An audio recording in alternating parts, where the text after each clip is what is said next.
Hare Krishna Krishna Krishna Hare Hare Hare Rama Rama Rama Hare Hare Hare Krishna Krishna Krishna Hare Hare Hare Rama Rama Rama Hare Hare Hare Krishna Krishna Krishna Hare Hare Hare Rama Rama Rama Hare Hare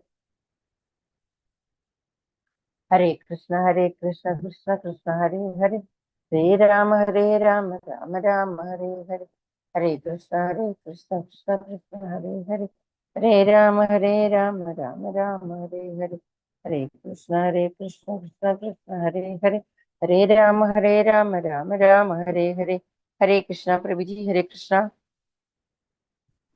Hare Krishna Mataji, Hare Krishna, എല്ലാവർക്കും പ്രണാമം. ഹരേ കൃഷ്ണ. ഓം നമോ ഭഗവതേ വാസുദേവായ. ഹരേ കൃഷ്ണ. പ്രാർത്ഥനയിലേക്ക് കിടക്കാം. ഓം നമോ ഭഗവതേ വാസുദേവായ. ഓം നമോ ഭഗവതേ വാസുദേവായ. ഓം നമോ ഭഗവതേ വാസുദേവായ. ഓം നമോ ഭഗവതേ വാസുദേവായ.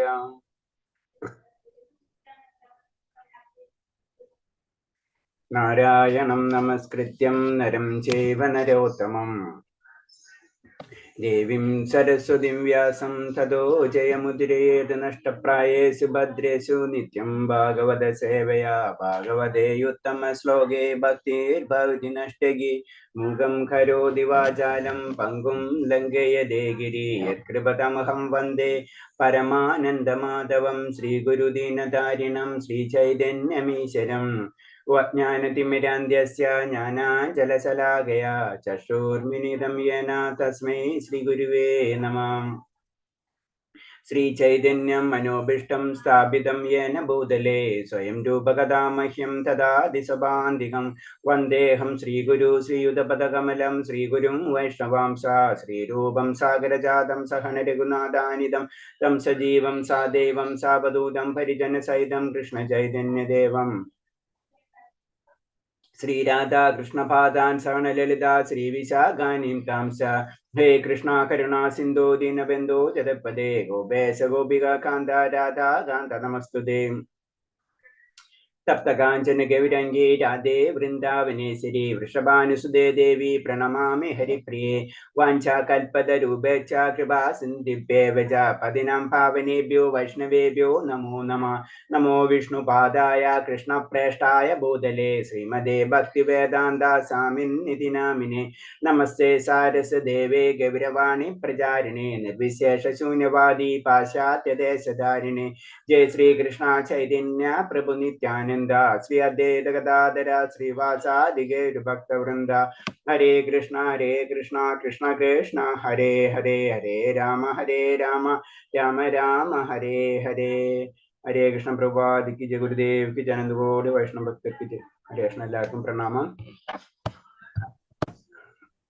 നമ്മളിന്ന് ഹരേ കൃഷ്ണ മഹാരാജ്. വീഡിയോ ഓൺ ചെയ്യാൻ പറ്റുന്നവരൊക്കെ ഓൺ ചെയ്യാം. ഹരേ കൃഷ്ണ. നമ്മള് ഇന്ന് അദ്ദേഹം മന്ത്രം 4 അതില് ഞാൻ ഇന്നലെ 2 മന്ത്രങ്ങൾ എടുത്തത് ജസ്റ്റ് ഞാൻ അതൊന്ന് റിവ്യൂ ചെയ്യാം. ഇതെന്തായാലും 4 എടുത്ത് കഴിഞ്ഞിട്ട്, കാരണം അതിൽ ക്വസ്റ്റ്യൻ ആൻസർ ചെറിയ ഡിഫറൻസ് ഉണ്ട്. പിന്നെ അതിന്റെ സ്ലൈഡ് അത്ര പോലെ വേറെ പുതിയ സ്ലൈഡ്സ് ഉണ്ടാക്കിയിട്ടുണ്ട്. അപ്പൊ അതിന്റെ ബേസിൽ എടുക്കാം കേട്ടോ. 2-3 ഇത് കഴിഞ്ഞിട്ട് എടുക്കാം. ഓക്കെ. മന്ത്രം 4 പറയുന്നത് അനേജദേകം മനസോജവീയോ നൈദേവാപ്നുവൻ പൂർവമർഷ തദേവദോ അനിന്യത്തേതി തിഷ്ഠ തസ്മമിന്നപോ മാതാരിശോദദാദി. അതിൽ അർത്ഥം പറയണത്, വിവർത്തനം പറയണത്, സ്വതാമസ്ഥനാണെങ്കിലും പരംപുരുഷൻ മനസ്സിനേക്കാൾ വേഗത കൂടിയവനും മറ്റെല്ലാവരെയും അതിക്രമിക്കാൻ കഴിയുന്നവനും ശക്തിമാനുപരമായ ദേവന്മാർക്കും അദ്ദേഹത്തിന് അപ്രാപ്യവും തന്നെ. ഒരിടത്ത് സ്ഥിതി ചെയ്യുന്നെങ്കിലും കാറ്റിന്റെ മഴയുടെയും മറ്റും അധിക ദേവതകളെ നിയന്ത്രിക്കുന്നു. മഹത്വത്തിൽ അങ്ങ് സകലതിനെയും അതിശയിപ്പിക്കുന്നു. ഇത് ഭഗവാന്റെ ആ ശക്തിനെ പറ്റി വിവരിക്കുന്നതാണ്. ഭഗവാൻ ശരിക്കും ഇരിക്കുന്ന എവിടെയാണ്? സ്വധാമത്തിലാണെങ്കിലും. നമുക്കൊരു കാര്യം ചെയ്യാം. എന്നിട്ട് മന്ത്രമാണല്ലോ ഇത്. അപ്പൊ മന്ത്രം കാരണം കൊണ്ട് നമ്മൾ ശ്ലോകത്തിന് ഇമ്പോർട്ടൻസ് ഉണ്ട്. മന്ത്രം എന്ന് പറയുമ്പോൾ എന്താ പറയണം? മനനെ ത്രായണേ ഇതി മന്ത്ര എന്നാ പറയുന്നത്. നമ്മൾ എന്താ ധ്യാനിക്കുന്നത് അത് നമ്മളെ രക്ഷിക്കുന്നു. അതാണ് നമ്മൾ മന്ത്രം കൊണ്ട് ഉദ്ദേശിക്കുന്നത്. നമുക്കൊരു കാര്യം ചെയ്യും, ഇന്ന് തൊട്ട് മന്ത്രം ഓരോരുത്തർ ചൊല്ലാൻ പറ്റുന്നത് 2 or 3 പേര് ചൊല്ലാം. അങ്ങനെ നമ്മൾ ഇന്ന് ചെല്ലാത്തവര് നാളെ ചൊല്ലാം. ഒരു മന്ത്രമാണ്, അതുകൊണ്ട് നമ്മളത് നല്ലൊരു കാര്യമാണ് ചെയ്യുന്നത്. അപ്പൊ ആരെ ചൊല്ലണത്? 4ാമത്തെ മന്ത്രം ഒന്ന് ചൊല്ലിക്കോ. ഹരേ കൃഷ്ണ പ്രഭുജി. ആ. അനേജതേകം മനസ്സോ ജവീയോ നൈനത്തേവാൻ പൂർവമർഷത് തദ്ദാവതോ അന്യാനത്തേതി തിഷ്ടത് തസ്മിന്നപോ മാതരിശ്വ ദദാതി. ഹരേ കൃഷ്ണ പ്രഭു. ഹരേ കൃഷ്ണ. അടുത്ത ആള് 2 പേര് ചൊല്ലാം. ഞാൻ പേര് വിളിക്കട്ടെ. അജിത മാതാജി. മൂട്ട. അനേജദേഹം മനസ്സോ ജവീയോ നൈന ദേവോ ആപ്നുവൻ പൂർവമർഷത് തദ്ദാവതോജ്ഞാനത്തേതി തിഷ്ടത് തസ്മിന്നപോ മാതിരീശാ ദദാമി. ഹരേ കൃഷ്ണ. ഹരേ കൃഷ്ണ. 2 പേരെങ്കിലും നമ്മൾ ചൊല്ലാം എല്ലാവരും. അപ്പൊ നാളെ ഞാൻ വെക്കാം. ഓക്കെ. അപ്പൊ സ്വതാമസ്ഥനാണെങ്കിൽ പരമപുരുഷ മനസ്സിനേക്കാൾ വേഗത കൂടി അത് പറഞ്ഞു നമ്മള്. അതായത് ഭഗവാന്റെ ശക്തിനെ പറ്റി വർണ്ണിക്കുന്ന ഒരു ശ്ലോകമാണിത്. നമുക്ക് ഭൗതികതയിൽ മനസ്സിലാക്കിയിട്ടുള്ളതാണ്. കാരണം ഭഗവാൻ എങ്ങനെയാണ്? സ്വതാമസ്ഥയിലാണ്. അപ്പൊ ഭഗവാൻ സ്വതാമസ്ഥത്തിൽ തന്നെയാണ് ഇരിക്കുന്നത്. അത് നമ്മൾ ആദ്യം മനസ്സിലാക്കണം. അപ്പൊ ഈശോവാസ്യ ഉപനിഷത്തിൽ മന്ത്രം തന്നെ പറയുന്നത് അത് തന്നെയാണ്. ഭഗവാൻ അവിടെയാണ് ഇരിക്കുന്നത് സ്വതാമസ്ഥനാണെങ്കിലും. അപ്പൊ ഭഗവാൻ ഒരു സ്ഥലമുണ്ട്, പരമ്പര. അതാണ് പറഞ്ഞ ഭഗവാൻ നമ്മ ചിന്തിക്കുന്നതല്ല എന്ന് പറഞ്ഞത്. ഭഗവാന്റെ സ്ഥലത്ത് തന്നെയാണ് ഭഗവാൻ ഇരിക്കുന്നത്. പക്ഷെ എന്താണ്? ഭഗവാൻ എല്ലായിടത്തും സ്പ്രെഡ് ആയിട്ടുണ്ട്. ഭഗവാന്റെ ശക്തി എല്ലായിടത്തും. ഭഗവാൻ എവിടെയുണ്ടോ അവിടെയുണ്ട്. പക്ഷെ ഭഗവാൻ സ്വതാമസ്ഥത്തിലുമാണ്. ഭഗവാൻ സ്വതാമസ്ഥത്തിലാണ്. അത് നമ്മൾ എപ്പോഴും മനസ്സിലാക്കേണ്ടത്. അവിടെ നിന്ന് തന്റെ ശക്തിയാൽ ഈ ലോകം മുഴുവൻ വ്യാപിച്ച് ഈ ലോകത്തെ സംരക്ഷിക്കുകയും നിയന്ത്രിക്കുകയും ചെയ്യുന്നു. ആണ് പരമപുരുഷ മനസ്സിനേക്കാൾ വേഗത കൂടിയവനും മറ്റെല്ലാവരെയും അതിക്രമിക്കാൻ കഴിയുന്നവനും.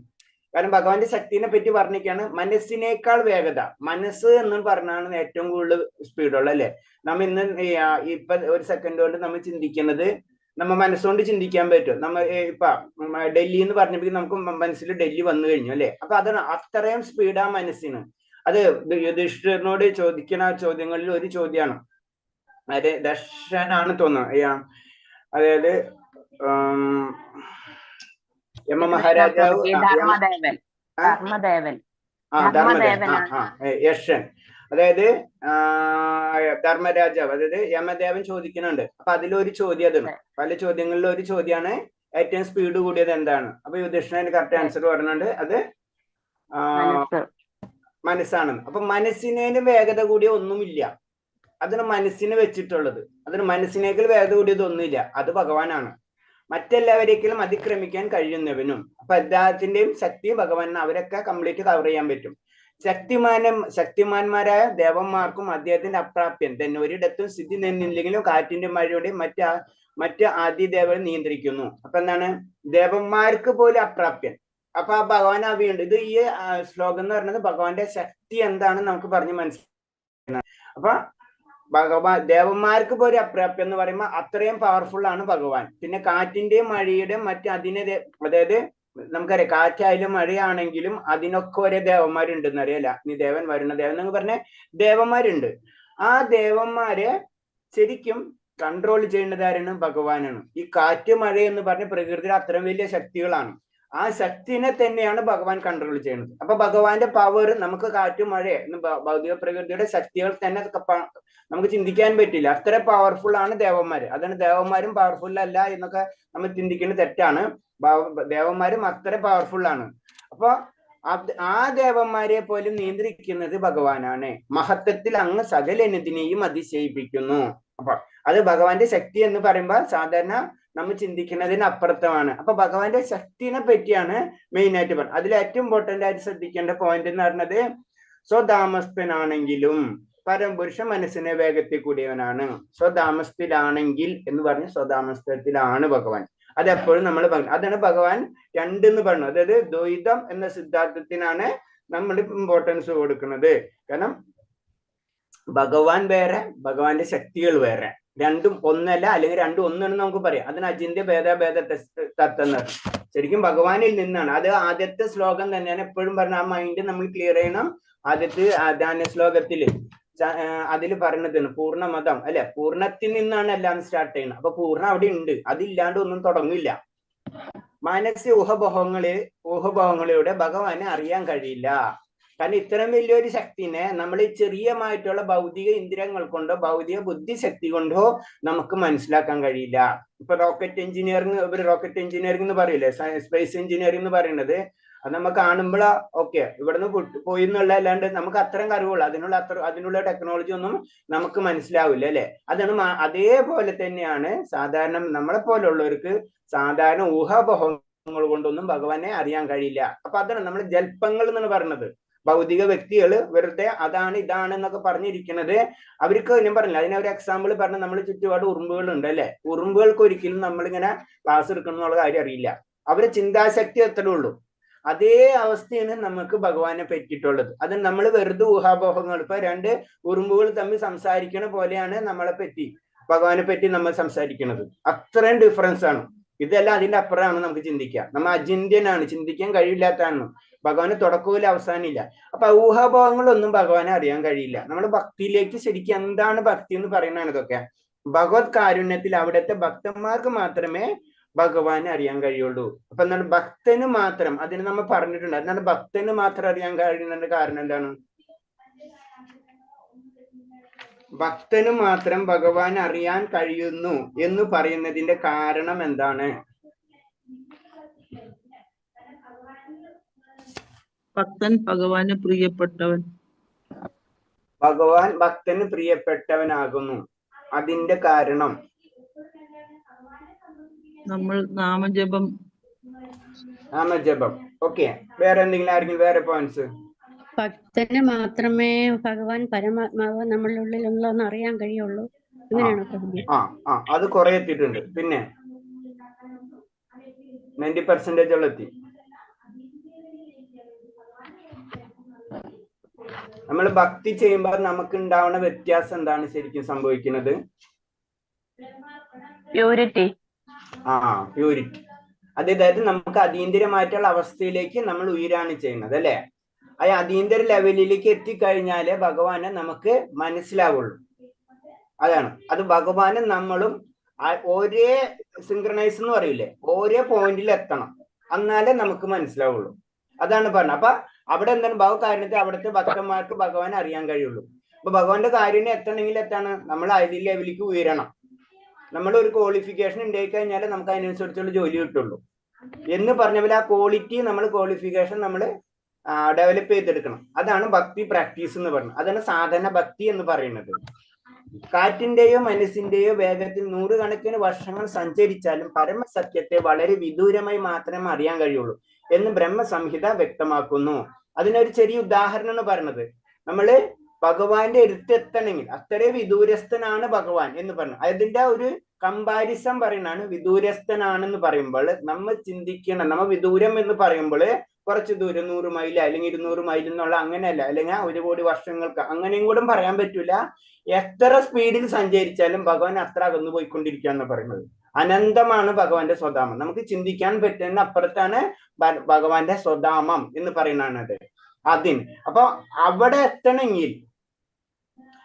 എത്തണമെങ്കിൽ എന്താണ്? അത് ഭഗവാന്റെ കരുണയിൽ കൂടി മാത്രമേ ലഭിക്കുള്ളൂ. അത് നമ്മൾ ക്വാളിഫൈഡ് ചെയ്തിരിക്കണം. അതാണ് പറഞ്ഞത്. അപ്പൊ ആ പരമസത്ത് വളരെ വിദൂരമായി മാത്രമേ അറിയാൻ കഴിയൂ എന്ന് ബ്രഹ്മസംഹിത വ്യക്തമാക്കുന്നു. അപ്പൊ എത്ര ദൂരത്ത് മനസ്സിന്റെ വേഗതയാണ് ഏറ്റവും, നമ്മളെ ചിന്താഗതി അനുസരിച്ച്, നമ്മളെ ചിന്ത അനുസരിച്ച് നമുക്ക് എന്താണ് മനസ്സാണ് ഏറ്റവും കൂടുതൽ വേഗത. അത്രയും അത് തന്നെ എത്ര സഞ്ചരിച്ചാലും എത്തില്ല എന്ന് പറയുമ്പോ ആ ഭഗവാന്റെ ദൂരം, ഭഗവാന് നമ്മളിലുള്ള ആ ദൂരാണ് അത് പറയുന്നത്. പരമപുരുഷൻ കൃഷ്ണലോകം, ഗോലോകം എന്നറിയപ്പെടുന്ന തന്റെ ആധ്യാത്മിക ധാമത്തിൽ സ്ഥിതനെ തന്റെ ലീലകളിൽ ഏർപ്പെട്ടിരിക്കുന്നു. അപ്പൊ അവിടെ എന്താണ് ഭഗവാന്റെ ഒരു ലോകമുണ്ട്. ആ ലോകത്തിന് കൃഷ്ണലോകം അല്ലെങ്കിൽ ഗോലോകം എന്ന് പറയുന്നു, അല്ലെങ്കിൽ വൃന്ദാവനം, ഗോലോക വൃന്ദാവനം എന്ന് പറയുന്നു. അവിടെ എന്താണ് തന്റെ ലീലകളിൽ ഏർപ്പെട്ടിരിക്കുന്നു. ഭഗവാൻ എന്ത് ചെയ്യുന്നതും ഭഗവാന്റെ ലീലകളാണ്. അതാണ് നമ്മൾ മനസ്സിലാക്കേണ്ടത്. നമ്മള് ഇപ്പൊ നമുക്കറിയാം ജയവിജയന്മാരെ കഥ, രാവണൻ, ഇതൊക്കെ ഭഗവാന്റെ ലീലകളാണ്. അതാണ് നമുക്ക് ജയവിജയനാണ് ശരിക്കും ആരായിട്ട് വരുന്നത്, രാവണനായിട്ടും അതേപോലെ തന്നെ കുംഭകർണനായിട്ടും ഓരോ യുഗങ്ങളിലും വരും. ഇതൊക്കെ ഭഗവാന്റെ ലീലകളാണ്. ഭഗവാൻ ഇതെല്ലാതും ആസ്വദിക്കുകയാണ്. ശരിക്കും ഗോലോക വൃന്ദാവനത്തിൽ തന്റെ ലീലകൾ ഏർപ്പെട്ടിരുന്നു. ഭഗവാന്റെ ശക്തിയാൽ ആ ലീലകൾ ചെയ്ത് ഭഗവാൻ ആസ്വദിച്ചു കൊണ്ടിരിക്കുകയാണ്. മനസ്സിലായി? അപ്പൊ അതാണ് നമ്മൾ മനസ്സിലാക്കേണ്ടത്. ഭഗവാൻ ഒരു സ്ഥലത്ത് ഇരുന്ന് ഭഗവാന്റെ ലീലകളിലൂടെ ഭഗവാൻ അത് ആസ്വദിക്കുകയാണ് ചെയ്തുകൊണ്ടിരിക്കുന്നത്. അധ്യാത്മധാമത്തെ സ്ഥിതിയ, അധ്യാത്മമായിട്ടുള്ള ധാമമുണ്ട് അവിടെ. ഒരിടത്ത് സ്ഥിതി ചെയ്തനെങ്കിലും തന്റെ ചൂടും പ്രകാശവും എല്ലാ സ്ഥലത്തും വ്യാപിക്കാൻ കഴിയും. അതേപോലെ സ്വധാമത്തെ സ്ഥിതി ചെയ്തുകൊണ്ട് തന്റെ വൈഭവം പറഞ്ഞ ശക്തി വിശേഷങ്ങളെ വ്യാപിക്കാൻ കഴിയും. ഇപ്പൊ ഭഗവാൻ ഒരിടത്ത് നിന്നുകൊണ്ട്, ഇപ്പൊ സൂര്യൻ അതിന്റെ ഉദാഹരണം നമുക്ക് പലപ്പോഴും പറഞ്ഞിട്ടുള്ള കാര്യങ്ങൾ തന്നെയാണ്. സൂര്യന്റെ പ്രകാശം അല്ലെ, അതെല്ലായിടത്തും എത്തുന്നത് പോലെ, സൂര്യൻ വളരെ ദൂരത്താണ്, പക്ഷെ എന്താണ്, സൂര്യന്റെ പ്രകാശം എല്ലായിടത്തും എത്തുന്നത് പോലെ ഭഗവാൻ ഒരു സ്ഥലത്ത് സ്ഥിതി ചെയ്യുന്നുണ്ടെങ്കിലും ഭഗവാന്റെ ശക്തി എല്ലായിടത്തും വ്യാപിക്കാനുള്ള കഴിവ് ഭഗവാനുണ്ട്. അതാണ് അത് ശക്തി എല്ലായിടത്തും. അതാണ് ഭഗവാൻ എത്ര ദൂരത്താണെങ്കിലും ഏറ്റവും അടുത്താണെന്ന് പറയുന്നതിന്റെ കാരണം. ഭഗവാൻ വളരെ ദൂരത്താണ്, പക്ഷെ എന്താണ്, ഭഗവാൻ ഏറ്റവും അടുത്താണ്. കാരണം എന്താണ്, ഭഗവാന്റെ ശക്തി അങ്ങനെയാണ്. അതാണ് ഒരു ഭക്തനെ സംബന്ധിച്ച് ഭഗവാൻ ഏറ്റവും അടുത്തായിരിക്കും. ഒരു ഭക്തനല്ലാത്ത വ്യക്തിനെ സംബന്ധിച്ച് ഭഗവാൻ വളരെ ദൂരസ്ഥനായിരിക്കും. ആ വ്യക്തിക്ക് ഭഗവാനെ കിട്ടില്ല. എത്ര അടുക്കും തോറും അകന്നു പോയിക്കൊണ്ടിരിക്കും. പക്ഷെ ഒരു ഭക്തനെ സംബന്ധിച്ച് എത്ര അടുക്കും തോറും ഭഗവാൻ ഇങ്ങോട്ട് അടുത്ത് വരും. അതാണ് നമ്മൾ പറയുന്നത്, ഭഗവാന്റെ അടുത്തേക്ക് നമ്മൾ ഒരു സ്റ്റെപ്പ് എടുത്തു കഴിഞ്ഞാൽ ഭഗവാൻ 2 സ്റ്റെപ്പ് ഇങ്ങോട്ട് വെക്കുമെന്ന് പറയുന്ന കാരണം. ഭഗവാനെ പറ്റി ചിന്തിച്ചു കഴിഞ്ഞാൽ, ഭഗവാന്റെ കാര്യങ്ങളാണ് ചെയ്യാൻ ശ്രമിച്ചുകൊണ്ടിരുന്നു കഴിഞ്ഞാൽ അതിന്റെ ചാൻസസ് കൂടിക്കൊണ്ടിരിക്കും നമുക്ക്. അത് നമ്മൾ പ്രാക്ടിക്കൽ ലൈഫിൽ നമ്മൾ ശ്രദ്ധിച്ചല്ലായിരുന്നു. നമുക്ക് അത്രയായിട്ട് ഭഗവാന്റെ കാര്യങ്ങൾ അറിയണം, ചിന്തിക്കണം എന്നൊക്കെ പ്രവർത്തിച്ചുകൊണ്ടിരുന്നു കഴിഞ്ഞാൽ അതിനുള്ള കാര്യങ്ങൾ ഭഗവാൻ തന്നെ നമുക്ക് ചെയ്തു തരും. അത് നമ്മൾ ഗീതയിൽ പഠിക്കുന്നുണ്ട്. അത് ശ്ലോകം. പരംപുരുഷൻ ശക്തികളെ 3 തരംതിരിക്കാം. ഇത് നമ്മൾ പറഞ്ഞിട്ടുള്ളത് തന്നെയാണ്. വീണ്ടും ഭഗവാന്റെ ശക്തിനെ പറ്റി പറയുമ്പോൾ ഡീറ്റെയിൽ ആയിട്ട് ഒന്ന് പറഞ്ഞു വരുന്നതാണ്. അന്തരംഗ ശക്തി, തടസ്സ ശക്തി, ബഹിരംഗ ശക്തി. ഇതെന്താണ് അന്തരംഗ ശക്തി, തടസ്സ ശക്തി, ബഹിരംഗ ശക്തി എന്ന് പറഞ്ഞത്? പഠിച്ചിട്ടുള്ളതാണത്. ഹരേ കൃഷ്ണ. അന്തരംഗ ശക്തി എന്താണ് ഭഗവാന്റെ? ബഹിരംഗ ശക്തി, തടസ്സ ശക്തി. ആത്മീയമായ കാര്യങ്ങൾ അന്തരംഗ ശക്തി. ആത്മീയമായിട്ടുള്ള കാര്യങ്ങൾ അന്തരംഗ ശക്തി. ഭൗതികമായിട്ടുള്ള കാര്യങ്ങൾ ബഹിരംഗ ശക്തി. ബഹിരംഗ ശക്തി.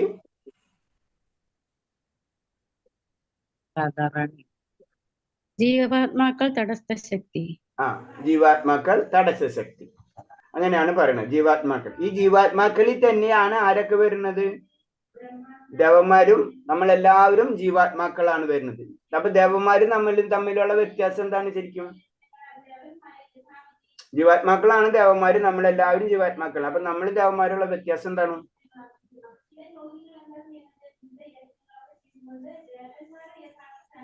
രണ്ടൊന്നല്ല പറയണത്. അപ്പൊ പിന്നെ വ്യത്യാസം ഉണ്ടല്ലോ, നമുക്കറിയാലോ. ദേവനും നമ്മൾ തമ്മിൽ വ്യത്യാസം ഉണ്ട്, നമുക്കറിയാം. അപ്പൊ അതെന്താ വ്യത്യാസം?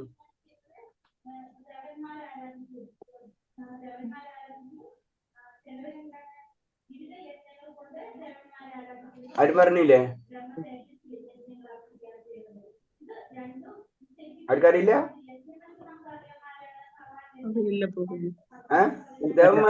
ദേവന്മാരും മനുഷ്യരും തമ്മിലുള്ള വ്യത്യാസം ഇപ്പൊ നമുക്ക് കുറച്ചു നേരത്തെ പറഞ്ഞല്ലേ. നമ്മള് എന്താണ്, നമ്മള് എവിടേക്കാണ് ഉയർന്നുകൊണ്ടിരിക്കുന്നത്? ഭക്തിയില് ഭഗവാനിലേക്ക് ഉയർന്നുകൊണ്ടിരിക്കുന്നത് അല്ലെ. ഭഗവാൻ മുക്തി എന്ന ലെവലിലേക്ക് നമ്മൾ ഉയർന്നുകൊണ്ടിരിക്കുമ്പോ നമുക്ക് പല ഗുണങ്ങളും നമുക്ക് ലഭിച്ചുകൊണ്ടിരിക്കും അല്ലെ. അപ്പൊ നമ്മള് ഒരേ പെർസെന്റേജ് ഉയർന്നുകൊണ്ടിരിക്കണം. നമ്മ ബ്രഹ്മാവ് എന്ന് പറയുമ്പോൾ കമ്പാരിറ്റീവ്ലി നമ്മ പ്യൂരിറ്റി അല്ലെ, അത് കമ്പാരിറ്റീവ്ലി നമ്മളേലും വളരെയധികം ഉയർന്നിരിക്കും. ഒരു ദേവൻ എന്ന് പറയുമ്പോൾ നമ്മളേലും ഉയർന്നിരിക്കും. അപ്പൊ ചെയ്യണതെല്ലാവരും ഭക്തിയുത സേവനങ്ങൾ തന്നെയാണ്. പക്ഷെ എന്തിട്ടാണ് അതിന്റെ ലെവല് മാറിക്കൊണ്ടിരിക്കും. നമുക്ക് ഉയരുന്തോറാണ് നമ്മൾ പറയുന്നുണ്ട് അല്ലെ, ബ്രഹ്മലോകത്തിലേക്കും അല്ലെങ്കിൽ അതേപോലത്തെ ഈ ലോകത്തിലേക്കും നമുക്ക് കടക്കാൻ കഴിയണമെന്നാണ്. നമ്മള് പ്യൂരിറ്റി കൊടുക്കൊണ്ടിരിക്കും. അപ്പൊ അതിന് ഞാൻ അതൊരു ഉദാഹരണം പറഞ്ഞിട്ടുണ്ടായിരുന്നു. കാരണം നമ്മള് ഒരു ഗവൺമെന്റ് ഓഫീസില് അല്ലെ ജോലിക്കാരുണ്ട്. എല്ലാവർക്കും ഗവൺമെന്റ് ജോബ് കിട്ടുന്നുണ്ടോ? ഇല്ല അല്ലെ? ഗവൺമെന്റ് നല്ല ഏത് എടുത്താല് അതിനൊരു ക്വാളിറ്റി ഉണ്ട് അല്ലെ, അതിന് ക്വാളിഫിക്കേഷൻ ഉണ്ട്. ആ ലെവലിലേക്ക് ഉയർന്നാലേ നമുക്കത് കിട്ടുള്ളൂ എന്ന് പറഞ്ഞപ്പോൾ തന്നെ ദേവന്മാർക്ക് ആ ഒരു ക്വാളിറ്റി അവർ ഡെവലപ്പ് ചെയ്ത് എടുത്തു കഴിഞ്ഞു. അപ്പൊ ഭഗവാൻ അങ്ങനത്തെ ജോലികൾ അവരെ ഏൽപ്പിക്കുന്നു. അതാണ് പറഞ്ഞത് നമുക്ക് വേണമെങ്കിലും ബ്രഹ്മാവാന്ന് പറഞ്ഞതിന്റെ ഉദാഹരണം അതാണ്. കാരണം നമ്മൾ അത് ഡെവലപ്പ് ചെയ്ത് കൊണ്ടുവന്നു കഴിഞ്ഞാൽ അതിന് നമ്മൾ ദേവലോകത്തിലേക്ക് പോകണം എന്നൊക്കെ പറഞ്ഞത്. അത് നമുക്കറിയാം ഇന്ദ്രൻ എന്ന് പറയുന്നത് എന്താണ്? ഒരു പൊസിഷനാണ്, അത്രേ ഉള്ളൂ. നാളെ ഇന്ദ്രൻ ആയിരിക്കില്ല വേറെ ഇന്ദ്രൻ അത് മാറിക്കൊണ്ടിരിക്കും. അപ്പൊ നമ്മളും ദേവന്മാരും നമ്മളുടെ വ്യത്യാസം സിമ്പിൾ ആയിട്ട് പറഞ്ഞു കഴിഞ്ഞാൽ ആ പ്യൂരിറ്റിയിലാണ്. പ്യൂരിറ്റി കൂടുന്തോറും നമുക്ക് ദേവലോകത്തിൽ ഉയർന്ന് ദേവന്റെ ലോകത്ത് വസിക്കാനും ദേവനെ പോലെ ജീവിക്കാനും കഴിയും. ഇത് തന്നെയാണ് ഭഗവാന്റെ ലോകത്തിലെത്തിയാലും നമ്മൾ പറയുന്നുണ്ട് 5 തരം മുക്തികൾ പറയുന്നുണ്ട് അല്ലെ? അപ്പൊ അവിടെ എത്തിയാലും ഇത് തന്നെയാണ് സംഭവിക്കുന്നത്. അവിടെയും നമ്മൾ അവിടെ ജീവിക്കുകയാണ് ചെയ്യുന്നത് ഭഗവാന്റെ ഒത്ത് ആ ലെവലിലേക്ക്. അതപ്പോ സിമ്പിൾ ആയിട്ട് പറഞ്ഞു കഴിഞ്ഞാൽ നമ്മൾ ഒരേ സ്റ്റെപ്പ് പ്രൊമോഷൻ കിട്ടാന്ന് പറയല്ലേ, ഇങ്ങനെ ഉയർന്ന് പോവുകയാണ് ചെയ്യുന്നത്. അപ്പൊ ഒരേ പൊസിഷനിൽ എത്തുമ്പോ നമുക്കറിയാം ആദ്യം സൂപ്പർവൈസറായി, അപ്പൊ ആ സൂപ്പർവൈസർ എന്നുള്ള പേരാ. പിന്നെ കഴിയുമ്പോൾ മാനേജർ എന്നുള്ള പേര്. അപ്പൊ ആദ്യം മനുഷ്യൻ, പിന്നെ ദേവന്മാര്, പിന്നെ മുക്താത്മാക്കള്, അങ്ങനെ വരും ജനറൽ ആയിട്ട് പറയുമ്പോ. അതിന്റെ ഇടയിലുള്ള ഗ്യാപ്പുകൾ ഉണ്ടെങ്കിൽ അതിന് പറഞ്ഞ ജനകലോകത്ത് കൃഷിമാസി, അതൊക്കെ അതിന്റെ ഇടയിൽ വരുന്ന ചെറിയ പ്രൊമോഷൻസ്. വായു, പ്രകാശം, മഴ തുടങ്ങിയ പ്രതിഭാസങ്ങൾ നിയന്ത്രിക്കുന്നതിനും ഭരിക്കുന്നതിനും ചുമതലപ്പെട്ട ആദി ദേവതകൾ പരമപുരുഷന്റെ തടശക്തിയിൽ പെടുന്നു. മനുഷ്യരുൾപ്പെടെ താഴ്ന്ന തരം ജീവശക്തികളും തടശക്തിയിൽ തന്നെയാണ് പെടുന്നത്. അപ്പൊ നമ്മളും ദേവന്മാരും ബേസിക് ആയിട്ട് ഒന്ന് തന്നെയാണ്. പക്ഷെ എന്താണ്, നമ്മളേലും അവർ പ്യൂരിറ്റി കൂടുതലുള്ളത് കാരണം കൊണ്ട് ഭഗവാൻ എന്താണ് ആ ഡ്യൂട്ടീസ് മെയിനായിട്ട് പ്രകൃതിയെ നിയന്ത്രിക്കേണ്ട ഡ്യൂട്ടീസ് ആർക്ക് കൊടുത്തു? ദേവന്മാർക്ക് കൊടുത്തു. അതിന് ആ ക്വാളിറ്റി വേണം, എന്നാലും ആ കാര്യം കറക്റ്റായിട്ട് ചെയ്യാൻ പറ്റും. ആ ക്വാളിഫിക്കേഷൻ ഇല്ലാണ്ട്, ഒരു യോഗ്യത ഇല്ലാണ്ട് ചെയ്യാൻ പറ്റില്ല അല്ലെ? നമുക്കറിയാം എന്തൊരു തസ്തികയ്ക്കാണെങ്കിൽ അതിന് യോഗ്യത ചെയ്തിട്ടുണ്ടാവും. അപ്പൊ വായുവിനെ നിയന്ത്രിക്കാൻ അപ്പൊ ആ ഭഗവാന്റെ രീതിയിൽ കുറെ കണ്ടീഷൻസ് ഉണ്ട്. ഇന്ന വ്യക്തികൾക്കോ വായുവിനെ നിയന്ത്രിക്കാൻ കഴിയുള്ളൂ, ഇന്ന ക്വാളിറ്റി അല്ലെങ്കിൽ ക്വാളിഫിക്കേഷൻ ഉണ്ടാവണം. അപ്പൊ എന്ന് നമ്മൾ അതിന് ഇതാവണം, അന്ന് നമുക്ക് ആ നമുക്ക് അപ്പോയിന്റ്മെന്റ് ലെറ്റർ അടിച്ചു കിട്ടും. അതാണ് പറഞ്ഞത്. അപ്പൊ നമുക്ക് വേണമെങ്കിലും അവിടേക്ക് ഉയരാം. വായു എന്ന് പറഞ്ഞത്, വായു ഭഗവാൻ എന്ന് പറഞ്ഞതും ഇത് തന്നെയാണ്. അതും ഒരു പൊസിഷനാണ്. അവിടേക്കും നമുക്ക് വേണമെങ്കിലും ഉയരാം. അപ്പൊ ഇതെല്ലാത്തിനും ഒന്നിച്ച് പറയുമ്പോ അതിന് തടസ്സശക്തി എന്ന് പറയും. ജീവാത്മാക്കളാണ്. ആര് തൊട്ട്? ദേവന്മാര് തൊട്ട് മനുഷ്യന്മാരെല്ലാവരും തടസ്സശക്തിയിലാണ് വരുന്നത്. ഭൗതിക ലോകം ഭഗവാന്റെ ബാഹ്യശക്തിയുടെ സൃഷ്ടിയും ആധ്യാത്മിക വ്യോമത്തിലേക്കുള്ള സ്വധാമം അവിടുത്തെ അന്തരശക്തിയുടെ ആവിഷ്കാരമാണ്. അപ്പൊ 2 ശക്തിയെ പറ്റി മെയിനായിട്ട് പറഞ്ഞ്, ഒന്ന് നമ്മൾ പറഞ്ഞ പോലെ തന്നെ ബഹിരംഗ ശക്തി, അത് ബാഹ്യമായിട്ടുള്ള സൃഷ്ടി, ഭൗതിക പ്രകൃതി. എല്ലാവരും വീഡിയോ ഓഫാണ്. നമ്മൾ 3rd ലെവലായി വീഡിയോ ഒക്കെ ഓൺ ചെയ്തിരിക്കണം എന്നാണ് നിയമം. അല്ലെങ്കിൽ കുഴപ്പമെന്ന് വെച്ച് കഴിഞ്ഞാല് ആരും ശ്രദ്ധിക്കില്ല. ശ്രദ്ധയാണ് നമ്മള്. അത് നിങ്ങളോട് പറഞ്ഞിട്ടില്ലേ 9 തരം ഭക്തിനെ പറ്റി പറയുമ്പോ? ഭക്തിയുടെ തലങ്ങള് 9 തരം ഭക്തിയുടെ തലങ്ങളുണ്ട്. അതിൽ ഫസ്റ്റ് വരുന്നതാണ് ശ്രദ്ധ, പിന്നെ വരുന്നതാണ് സാധുസംഘം, പിന്നെ വരുന്നതാണ് ഭജനക്രിയ, പിന്നെ വരുന്നതാണ് അപ്പൊ നമ്മൾ ഇടക്കിട്ട് നമ്മളെ മൈൻഡിൽ അത് വരണം, അല്ലെങ്കിൽ നമ്മൾ വിട്ടുപോകും. വീണ്ടും പാമ്പും കോണി കളിക്കണ ഇതിലേക്ക് പോകും. നമ്മൾ കുറെ പോവും, വീണ്ടും ഇറങ്ങും, പിന്നെ കളിക്കും. അപ്പൊ ജീവിതം മുഴുവനും നമ്മൾ പാമ്പും കോണി കളിച്ചുകൊണ്ടിരിക്കും. എത്ര ജന്മങ്ങൾ പാമ്പും കോണി കളിക്കണമെന്ന് നമുക്കറിയാൻ പറ്റില്ല. അപ്പൊ നമ്മള് അത് ശ്രദ്ധിച്ചു പോണം. അപ്പൊ അറ്റ്ലീസ്റ്റ് അതിന് പറഞ്ഞു ശ്രദ്ധ. അപ്പൊ ശ്രദ്ധന് ഏറ്റവും ഇമ്പോർട്ടന്റ് അല്ലെ? ആ വിശ്വാസം നമ്മളിൽ ആദ്യം വളർത്തിയെടുക്കണം. വിശ്വാസം വേണം. പിന്നെ അത് എന്താണ്? സാധുസംഘം വേണം. നമ്മൾ ഇൻഡയറക്റ്റ് ആയിട്ട് സാധുസംഘമാണ് ചെയ്യുന്നത് അല്ലെ? നമ്മളെല്ലാവരും ഭഗവാന്റെ കാര്യങ്ങൾ സംസാരിക്കുകയും അതിലൂടെ ആനന്ദം കണ്ടെത്തുകയാണ് നമ്മളിപ്പോ ചെയ്യുന്നത് ഇൻഡയറക്റ്റ് ആയിട്ട്. അതാണ് വേണ്ടത്. 3ാമത്തേത് എന്ന് പറയുന്നത് ഭജനക്രിയ. അതിനനുസരിച്ചുള്ള കാര്യങ്ങൾ നമ്മൾ പ്രവർത്തിക്കുന്നു അല്ലെ? 3ാമത്തേത് അല്ലെ? എന്തൊക്കെ ചെയ്യണമെന്നും ഭഗവാനിലേക്ക് എത്തേണ്ട രീതികൾ എന്താണെന്നും മനസ്സിലാക്കി അതിനനുസരിച്ച് നമ്മൾ പ്രവർത്തിച്ചുകൊണ്ടിരിക്കും. അത് 3ാമത്തെ ലെവല്. നാലാമത്തെ ലെവല് എന്ന് പറയുമ്പോൾ എന്താണ്? അനർത്ഥ നിവർത്തി. ചെയ്യുന്ന സമയത്ത് പല തെറ്റുകൾ, ഇപ്പൊ നമുക്ക് തെറ്റുകുറ്റങ്ങൾ, ഇപ്പൊ നമുക്ക് ആഗ്രഹങ്ങളൊക്കെ ഒക്കെ ചെയ്യുന്നുണ്ട്, പക്ഷെ തെറ്റുകുറ്റങ്ങൾ നമുക്ക് വന്നുകൊണ്ടിരിക്കും. അതാണ് ഏറ്റവും ലോങ് പീരീഡ് എന്ന് പറഞ്ഞാൽ അതാണ്. അതിനു വേണ്ടി പല ജന്മങ്ങൾ തന്നെ നമുക്ക് നഷ്ടപ്പെട്ടുകൊണ്ടിരിക്കും. അപ്പൊ അവിടെ വന്നാണ് 90% ആൾക്കാരും സ്റ്റക്ക് ആവുന്നത്. അത് അവിടെ നിൽക്കത് ഈ തെറ്റുകൾ, അനർത്ഥ നിവർത്തി, തെറ്റുകളിൽ നിന്ന് മാറലും. അപ്പൊ നമ്മൾ പല തെറ്റുകൾ ജീവിതത്തിൽ ഇങ്ങനെ ചെയ്തുകൊണ്ടിരിക്കും. അവിടെയാണ് നമ്മൾ പാമ്പും കോണി കളിക്കുന്നത്.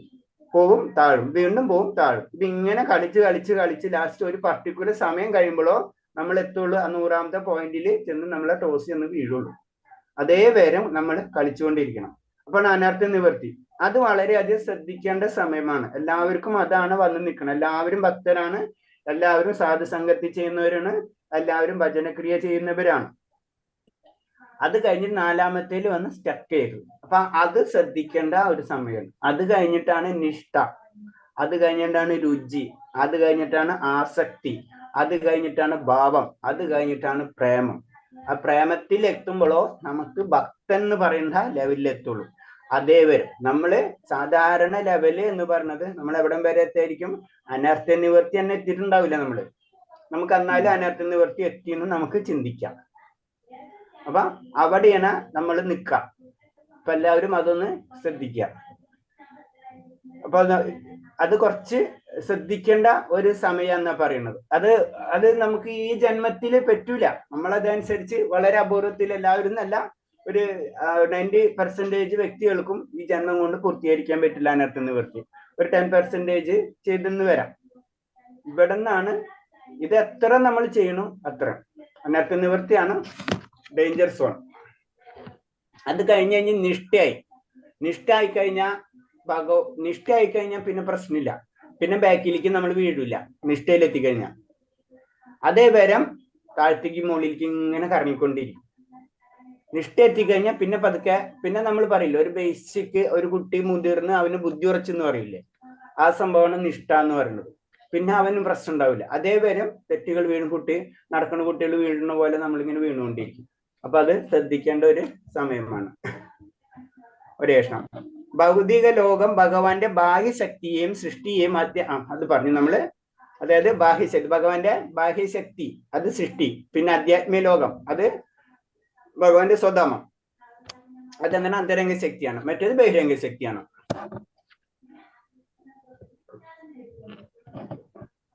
അടുത്തത് ഭഗവാന്റെ പലതരത്തിലുള്ള ചൈതന്യം എല്ലാ സ്ഥലത്തും തന്റെ ശക്തിവിശേഷങ്ങളുടെ സർവത്ര വ്യാപിച്ചിരിക്കുന്നു. അതിപ്പോ പറഞ്ഞ പോയിന്റ്സുകൾ ഒന്നുകൊണ്ട് ഡീറ്റെയിൽ ആയിട്ട് പറയണമെന്ന് മാത്രമേ ഉള്ളൂ. ഭഗവാന്റെ ശക്തി പലതരത്തിലുള്ള ചൈതന്യം. അപ്പൊ ഭഗവാന്റെ ചൈതന്യം ഒന്നല്ല. ഭഗവാൻ എടുത്തു, ഭഗവാന്റെ പല ചൈതന്യങ്ങളാണ് വരുന്നത്. ഇപ്പൊ തടസ്സശക്തി എന്ന് പറഞ്ഞ അങ്ങനെ പല ചൈതന്യങ്ങൾ പല ശക്തിവിശേഷങ്ങളിലൂടെ സർവത്ര വ്യാപിച്ചിരിക്കുന്നു. ഈ ശക്തിയെ പരമോന സത്യമായോ പരംപുരുഷനായോ തെറ്റിദ്ധരിക്കരുത്. അതിന് പറഞ്ഞു അവിടുത്തെ ഈ രൂപം നഷ്ടപ്പെടുത്തുന്ന ധാരണ ശരിയല്ല. ഈ ശക്തിയെ പരമോന്നത സത്യമായോ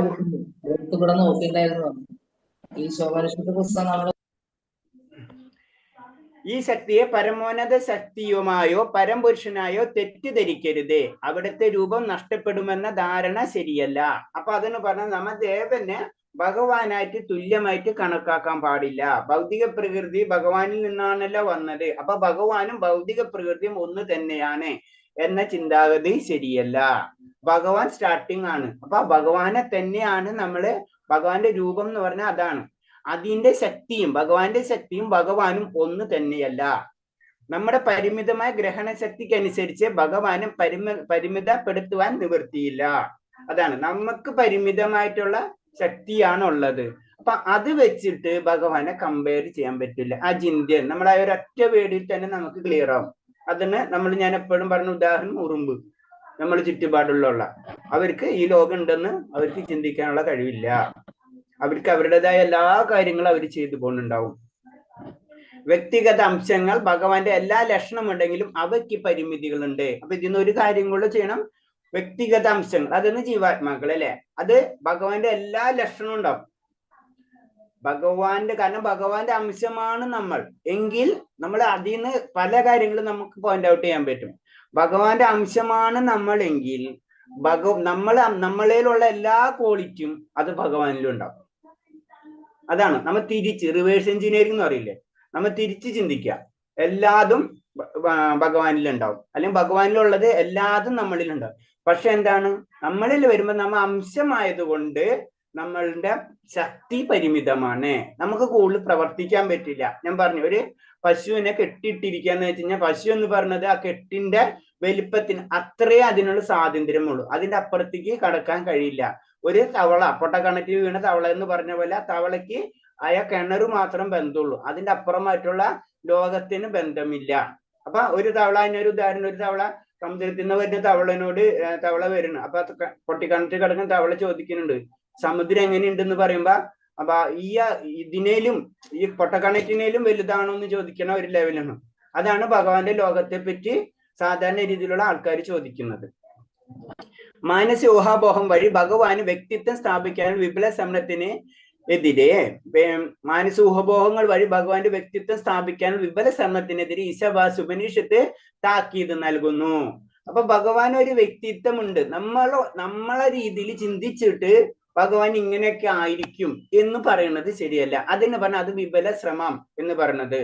നമുക്ക് ചിന്തിക്കാൻ പറ്റാത്ത ശക്തിയാണ് ഭഗവാൻ, നമുക്ക് ഊഹാപോഹങ്ങളുടെ ലെവലിൽ പറയാൻ പറ്റാത്ത വ്യക്തിയാണ് ഭഗവാൻ. അപ്പൊ അത് കാരണം കൊണ്ട് അത് ആയ വിപുലാണ് ശ്രമങ്ങളെല്ലാം. അത് ഈശാവാസി ഉപനിഷത്ത് ഭഗവാനെ നമുക്ക് നമ്മളെ ഊഹാപോഹങ്ങൾ കൊണ്ട് ചിന്തിക്കാൻ, ആ സത്യമുണ്ട്, ആ സത്യത്തെ അക്സെപ്റ്റ് ചെയ്യാം, അത്രേ ഉള്ളൂ. അതിന് നമ്മൾ വേദങ്ങൾ എന്ന് പറഞ്ഞത് ശ്രുതി എന്ന് നമ്മൾ പഠിച്ചല്ലേ, ശ്രുതിയാണത്, മനസ്സിലായി? ആ സത്യം, ഇപ്പൊ ഞാൻ എന്ന് പറഞ്ഞൊരു സത്യമാണ്, പിന്നെ ഞാൻ ഇല്ല എന്ന് നമുക്ക് പറയാൻ പറ്റില്ല എന്ന് പറഞ്ഞ പോലെ. അതേപോലെ തന്നെ പ്രകൃതി ഉണ്ടെന്ന് പറഞ്ഞൊരു സത്യമാണ്, അത് നമുക്ക് കാണാണ്. അതേപോലെ തന്നെ ഭഗവാൻ ഉണ്ട് എന്ന് പറഞ്ഞൊരു ശക്തി, നമ്മൾ ചുറ്റും വായു ഉണ്ടെന്ന് പറഞ്ഞൊരു ശക്തിയാണ്, മനസ്സിലായി? ഞാൻ വായു കാണുന്നില്ലല്ല, വായുവിന് പച്ച നിറമാണോ, കറുപ്പ നിറമാണോ, വെള്ള നിറമാണോ, എന്നാലേ ഞാൻ വിശ്വസിക്കുള്ളൂ. അത് പച്ചയായിരിക്കും, അത് നീലയായിരിക്കും എന്ന് പറഞ്ഞ പോലെയാണ് നമ്മള് ഭഗവാനെ പറ്റി ഊഹാപോഹങ്ങൾ നടത്തുന്നത്. ഭഗവാൻ ഒരു സത്യമാണ്, ആ സത്യത്തെ പല രീതിയിലും സ്ഥാപിക്കേണ്ട ആവശ്യമില്ല. അതാണ് ഈശാവാസി ഉപനിഷത്ത് താക്കീത് നൽകുന്നത്. ഭഗവാന്റെ അംശങ്ങളായ ജീവസത്തകൾക്ക് അവിടുത്തെ ഇച്ഛാശക്തി വഴങ്ങി പ്രവർത്തിക്കാനുള്ള ശക്തി നൽകിയിരിക്കുന്നു. അത് നമ്മളെല്ലാവരും ഭഗവാന്റെ എന്താണ്, അംശങ്ങളാണ്. അപ്പൊ നമുക്ക് ഇച്ഛാശക്തികളുണ്ട്. അതെന്താണ്, ഭഗവാന്റെ ഇച്ഛാശക്തിക്ക് വഴങ്ങിയേ നമുക്ക് പ്രവർത്തിക്കാനുള്ള പവർ ഉള്ളൂ.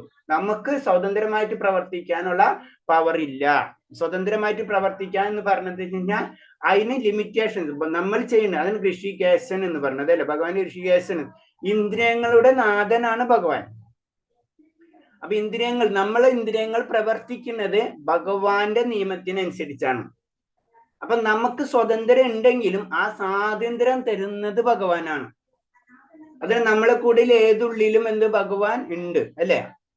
അപ്പൊ ഭഗവാൻ ഉണ്ട് ഉള്ളത് കാരണം കൊണ്ടാണ് നമ്മൾ എന്തൊരു പ്രവൃത്തി ചെയ്യുന്നുണ്ടെങ്കിലും, നമ്മളെ ഭഗവതിൽ 5 കാര്യത്തെ പറ്റി പറഞ്ഞിട്ടുണ്ട്. നമ്മൾ എന്തൊരു കാര്യം നടക്കണ്ടെങ്കിൽ നമ്മൾ പഠിച്ചിട്ടുള്ളതാണ്. 5 കാര്യത്തിൽ പറയുമ്പോൾ എന്തൊക്കെയാണത്? ഒന്ന്, നമ്മളെ ശരീരം വേണം എന്തൊരു പ്രവൃത്തി ചെയ്യണമെങ്കിലും. പിന്നെ നമ്മുടെ ജീവാത്മാവ് വേണം, പ്രകൃതി വേണം, അതായത് ഉദ്യമങ്ങൾ വേണം. പിന്നെ പറയുന്നതാണ് പരമാത്മാവ് വേണം അല്ലെ. അൾട്ടിമേറ്റ് പരമാത്മാവില്ലാണ്ട് നമുക്കൊന്നും പ്രവർത്തിക്കാൻ കഴിയില്ല. അപ്പൊ നമ്മൾ കാണുന്നതും കേൾക്കുന്നതും നമ്മൾ പ്രവർത്തിക്കുന്നതും ആരാണ് പവർ തരുന്നത്? പരമാത്മാവാണ്. പരമാത്മാവ് പവർ തന്നാലേ നമുക്ക് പ്രവർത്തിക്കാൻ കഴിയുള്ളൂ. ഇത് തന്നെ പറഞ്ഞു. അപ്പൊ ഭഗവാന്റെ ഇച്ഛാശക്തി, ഭഗവാൻ എന്താണ് ചിന്തിക്കുന്നത് അതിനനുസരിച്ചാണ് നമ്മൾ പ്രവർത്തിക്കുന്നത്. അപ്പൊ അത് മനസ്സിലാക്കാം. അതായത് നമുക്ക് ഇതാണ് ആഗ്രഹം എന്ന് വെച്ച് കഴിഞ്ഞാൽ ആ ആഗ്രഹത്തിന് ഭഗവാൻ പെർമിഷൻ തന്നാലോ നമ്മൾക്ക് ആ ആഗ്രഹം നടപ്പിലാകാൻ സാധിക്കുള്ളൂ. അല്ലാണ്ട് നമുക്ക് ഭഗവാൻ ഇല്ലാതെ നമുക്ക് ഒരു ആഗ്രഹവും നടപ്പിലാകാം, പ്ലസ് ആയാലും മൈനസ് ആയാലും.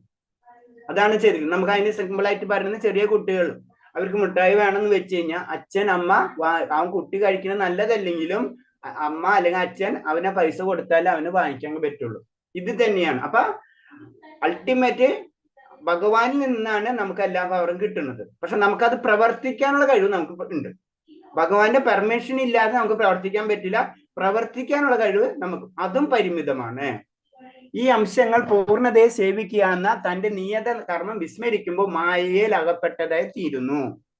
ഇതാണ് നമ്മുടെ ലക്ഷ്യം. നമ്മളെ നിയതമായ കർമ്മം അല്ലെങ്കിൽ പരമമായ ധർമ്മം എന്ന് പറയുന്നത് എന്താണ്? ഭഗവാന്റെ സേവനമാണ്. സവേ പുംസ പരോധർമ്മ യഥോർഭക്ത അദോഷജ്. നമ്മളെ പരമായ ധർമ്മം എന്ന് പറഞ്ഞത് ഭഗവാനെ സേവിക്കലാണ്. അത് വിസ്മരിക്കുമ്പോഴാണ് നമ്മൾ ഈ മായയിൽ വരുന്നത്. എനിക്ക് കുറച്ച് സൗകര്യം കിട്ടി, ഞാനത് ഉപയോഗിച്ചു കഴിഞ്ഞാൽ നമ്മൾ മായയിലേക്ക് വീഴുന്നു.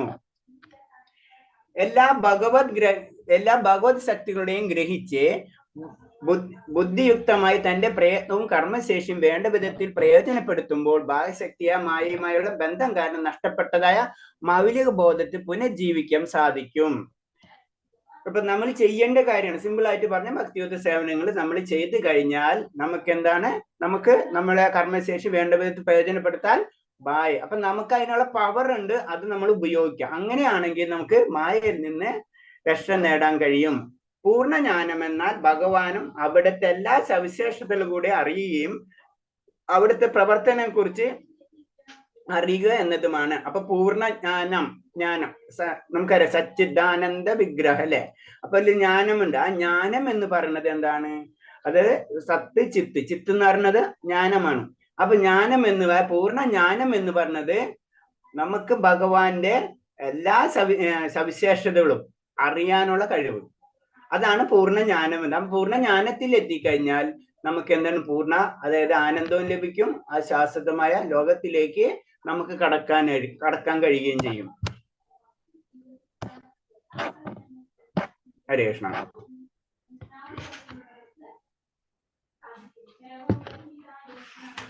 ക്വസ്റ്റ്യൻസ് മാതാജി ഇട്ടിട്ടുണ്ടായിരുന്നില്ലേ എന്ന്? നാലാമത്തെ എടുക്കണോ? കിട്ടില്ലേ മാതാജി കിട്ടുന്നത്? ഇത് അതൊന്ന് എടുക്കോ? അത് ഗ്രൂപ്പിലിട്ടോ? ഗ്രൂപ്പിലിട്ടോ അത്? ആയിട്ടുണ്ട്. ഓക്കെ.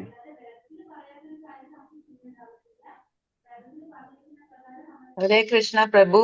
ഹരേ കൃഷ്ണ മാതാജി. ഇതിന്റെ PDF ഉണ്ടോ? ഏതിന്റെ? ഈശോപനിഷത്തിന്റെ. എനിക്ക് ബുക്ക് കിട്ടിയില്ല. ഏതിന്?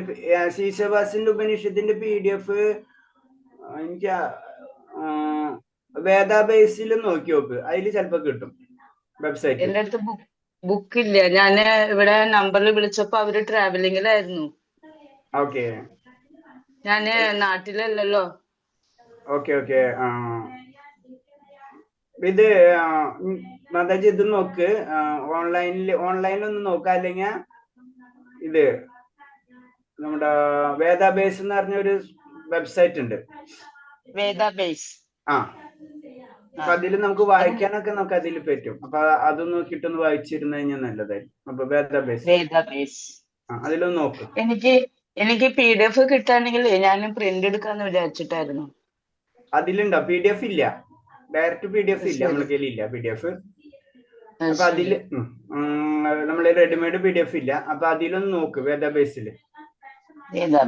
അവരെ വിളിച്ചില്ലേ ഗുരുവായൂരുള്ള? അവര് ട്രാവലിംഗിലായിരുന്നു. അവര് തിരിച്ചെത്തിയിട്ടുണ്ട് മാതാജി, നാട്ടിലെത്തിയിട്ട് ഒന്നുകൂടി വിളിച്ചു നോക്കൂ. എത്തിണ്ടാവും ചിലപ്പോ.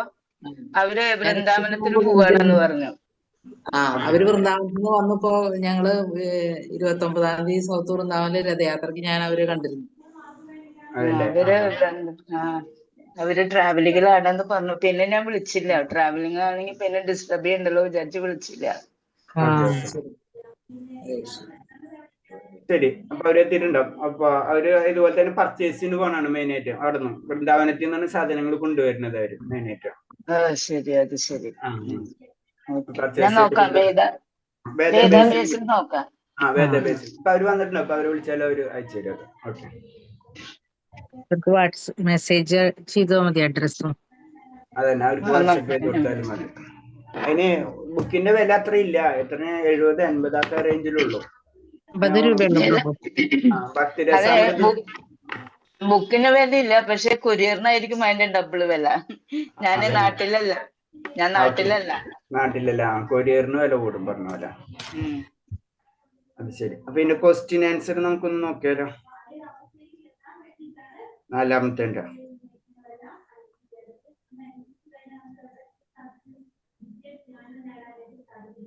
4 വിട്ടില്ലേ? മാതാജി വിട്ടിരുന്ന ഇന്ദു മാതാജി നാലാമത്തെ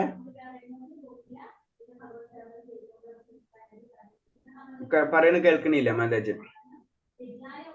നാലാമത്തെയും ഇട്ടു. ഇല്ല, 3 വരെ ഇട്ടിട്ടുള്ളൂ.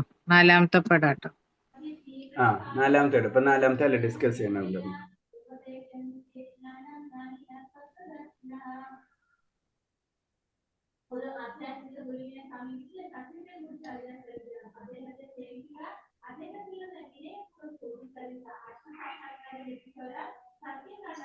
ഓക്കെ, നാലാമത്തെ വിട്ടിട്ടുണ്ട്. ഓക്കെ, നാലാമത്തെ ചോദ്യം എന്താണ്? മന്ത്രം 4 വിശദമാക്കുക.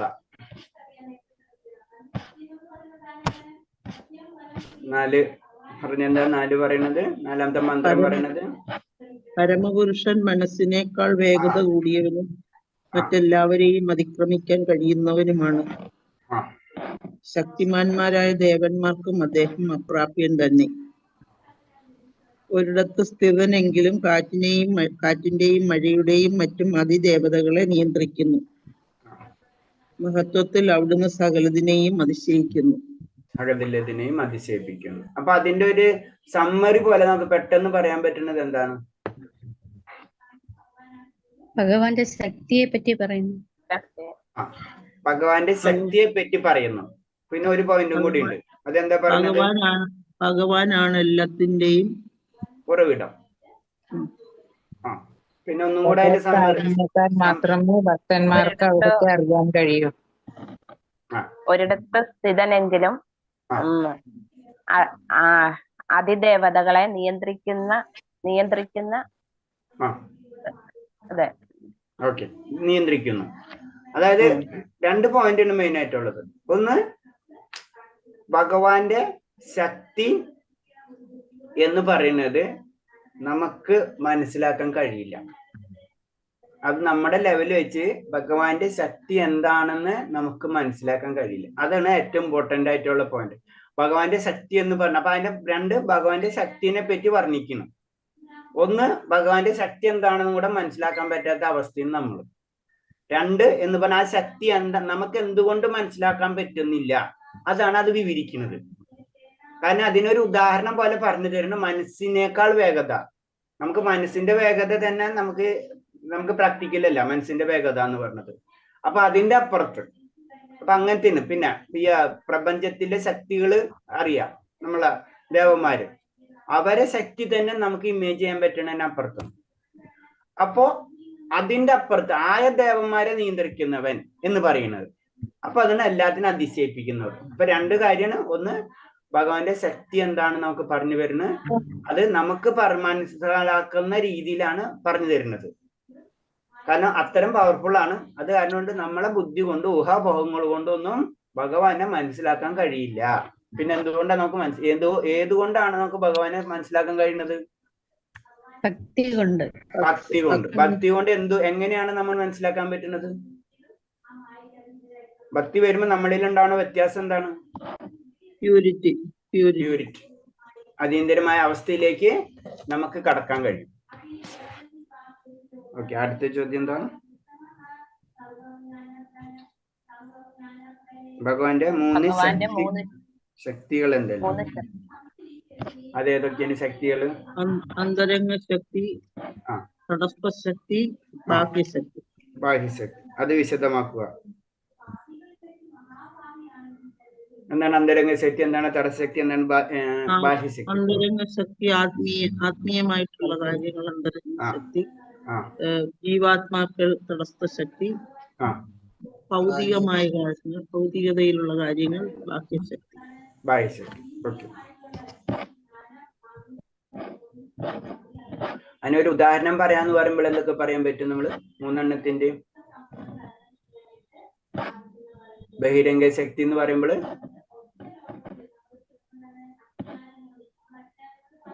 ബഹിരംഗ ശക്തി എന്ന് ഭൗതിക പ്രകൃതി എന്ന് പറയുമ്പോൾ അതിൽ വരുന്നത് എന്തൊക്കെയാണ്? ഇതെല്ലാം വരൂലേ? വായു, പ്രകാശം, മഴ അല്ലേ? ഇതൊക്കെ ഭഗവാന്റെ ശക്തിയിലാണ്. പിന്നെ അന്തരംഗ ശക്തി എന്ന് പറയുമ്പോൾ എന്തൊക്കെയാണ് അതിൽ വരുന്നത്? ആധ്യാത്മിക ആധ്യാത്മിക ലോകം സുധാമ ഭഗവാന്റെ അല്ലേ, അതാണ് അന്തരംഗ ശക്തി എന്ന് പറയുന്നത്. പിന്നെ തടസ്സ ശക്തി എന്ന് പറയുമ്പോൾ എന്താണ്? അതിദേവത തടസ്സ ശക്തി തടസ്സ ശക്തി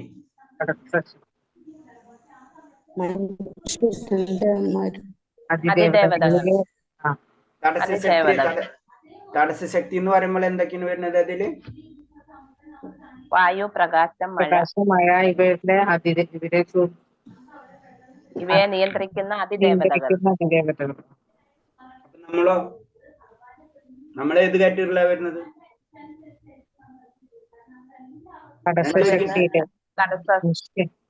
ആ, ഇപ്പൊ നമ്മളായാലും ദേവന്മാരാണെങ്കിലും തടസ്സ ശക്തി തന്നെയാണ് വരുന്നത്. മനസ്സിലായില്ലേ? പക്ഷെ ബഹിരംഗ ശക്തി വരുമ്പോ പ്രകൃതിയാണ്. പ്രകൃതിയില് പഞ്ചഭൂതം, കാറ്റ്, മഴ ഇതൊക്കെ അതിൽ നിന്ന് വരുന്നത്. അതിനെ നിയന്ത്രിക്കുന്നവരാണ് ജീവാത്മാക്കൾ. മനസ്സിലായില്ലേ? അത് മനസ്സിലാക്കണം. അതായത് കാറ്റ്, മഴ അത് പ്രകൃതിയാണ്. ആ പ്രകൃതിനെ നിയന്ത്രിക്കുന്ന ആരാണ്? അത് ദേവന്മാരാണ്. അതാരാണ്? ജീവാത്മാവാണ്. നമ്മളും അതേപോലെ തന്നെ. നമുക്ക് പ്രകൃതിനെ നിയന്ത്രിക്കാൻ കഴിയില്ല. പ്രകൃതിനെ നമ്മൾ ചൂഷണം ചെയ്യുന്നതാണ് പറയുന്നത്. അല്ലെങ്കിൽ നമ്മൾ പ്രകൃതിനെ ഉപയോഗിക്കുന്നത് മാത്രമാണ് നമ്മൾ ചെയ്യുന്നത്.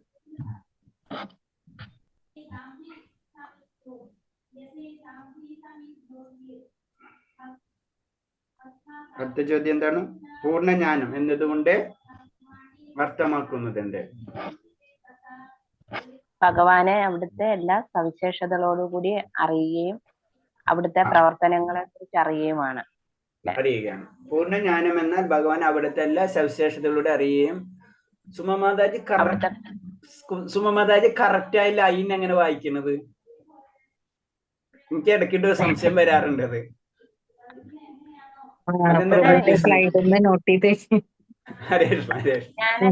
ഞാൻ പെട്ടെന്ന് നോട്ട് ചെയ്യും. എനിക്ക് ബുക്ക് ഇല്ലല്ലോ പ്രഭുജി, അപ്പൊ ഞാൻ പെട്ടെന്ന് നോട്ട് ചെയ്യും. നോട്ട് ചെയ്യും. ഓക്കെ ചിലപ്പോ അതേപോലെ തന്നെ പറയാറുണ്ട്. അപ്പൊ ഞാൻ ഇതെങ്ങനെ പറയണം? ചിലപ്പോ പറയാൻ പറ്റില്ലല്ലോ. വല്ല ഭഗവാൻ നേരിട്ട് വല്ല പവർ തന്നിട്ടുണ്ടോ എന്ന് അറിയാൻ പറ്റില്ലല്ലോ. അങ്ങനെയാണെന്ന് വിചാരിച്ചോളൂ. എനിക്ക് ബുക്ക് ഇല്ലല്ലോ, അപ്പൊ ഞാൻ പെട്ടെന്ന് പോയിന്റ്സ് അങ്ങ് നോട്ട് ചെയ്യും. ശരി, വളരെ നല്ല കാര്യമാണ് അത്. കറക്റ്റ്.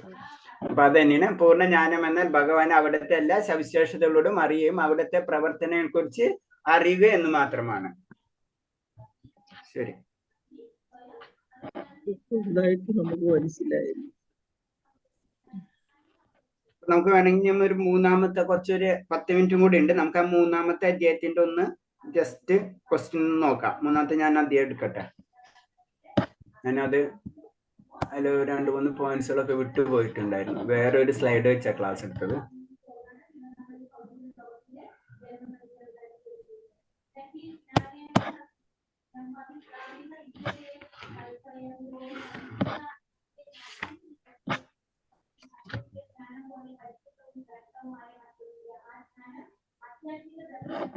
ജസ്റ്റ് ഞാനൊന്ന് സ്പീഡിലൊന്ന് വേണമെങ്കിൽ ഒന്ന് റിവിഷൻ ചെയ്ത് പോവാ. സമയം ഉണ്ടല്ലോ, നമുക്ക് ഒരു 10 മിനിറ്റ് നേരം കൂടി ഉണ്ട്.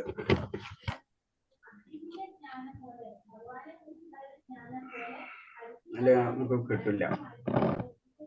അപ്പൊ അതില് പറയണത് ആസുരനാമ ദേ ലോക അന്ധേന തമസാവൃത തസ്തേത് പ്രേതാഭി ഗച്ഛതി യാഖ്യേച്ചാത്മ ഹനോജന. ആത്മഹന്താവ് ആരവനായാലും ആസുരവും അന്ധകാരവും അജ്ഞാനവും നിറഞ്ഞ ലോകത്തിൽ എത്തിച്ചേർന്നേ മതിയാവൂ. അപ്പൊ എന്താണ് നമ്മള് ഇത് പറയണത്? ആരെ പറ്റിയാണ് പറയുന്നത്? ശരിക്കും അസുരന്മാരെ പറ്റിയാണ് പറഞ്ഞത്. പറഞ്ഞു കഴിഞ്ഞാൽ ആസുര്യ ഗുണമുള്ളവർ എവിടെയാണ് എത്തിച്ചേരുന്ന് പറയുന്ന ഒരു ശ്ലോകമാണത്.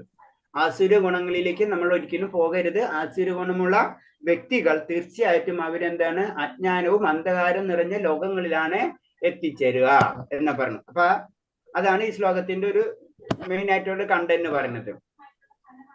അപ്പൊ നമ്മള് പറയണത് മനുഷ്യ. അപ്പൊ ആദ്യത്തെ ക്വസ്റ്റ്യൻ തന്നെ നമുക്ക് ചോദ്യം ആദ്യത്തോട് ഡിസ്കസ് ചെയ്ത് പോവാ. മന്ത്രം 3 വിശദീകരിക്കുക. അത് മനസ്സിലായാലും മന്ത്രം 3 എന്ന് പറയുമ്പോ എന്താ പറയുന്നത്? ഇത് പറഞ്ഞ പോയിന്റ്. കാരണം എന്ന് വെച്ച് കഴിഞ്ഞാൽ എന്താ?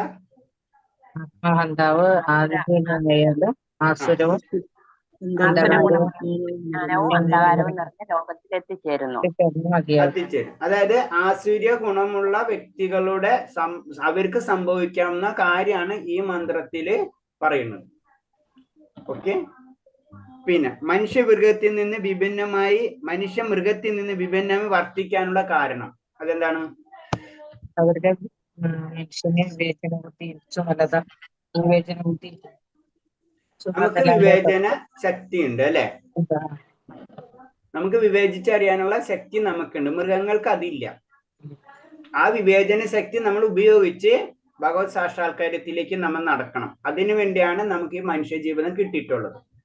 അപ്പൊ പതുക്കെ ആയിരിക്കും നമ്മൾ ഇത്ര ജന്മങ്ങൾ കൊണ്ടാണ് നമുക്ക് മനുഷ്യ ജീവിതം കിട്ടിയിട്ടുള്ളത്. അപ്പൊ നമ്മള് പല മാലിന്യങ്ങളും നമുക്ക് ആത്മാവിൽ ഉണ്ടായിട്ടുണ്ടാവും. ആ മാലിന്യങ്ങളെ പതുക്കെ ചെയ്യും. അതിനുള്ളൊരു മാർഗം പറഞ്ഞത് എന്താണ്? വേദങ്ങളിൽ പറഞ്ഞത് ഉണ്ടല്ലോ, അതേതാണത്? സൂര്യപഥം പോലെ പ്രകാശമാനം. അല്ല, നമ്മൾ പറയുന്നുണ്ടല്ലോ, നമ്മൾ വേദങ്ങളിന്റെ ലക്ഷ്യം എന്ന് പറഞ്ഞത് ആത്മസാക്ഷാത്കാരാണ് അല്ലെ? അതിൽ നമ്മൾ ചതുരാശ്രമങ്ങളും ചതുർവർണ്ണങ്ങളും പറഞ്ഞെന്തിനാണ് ശരിക്കും?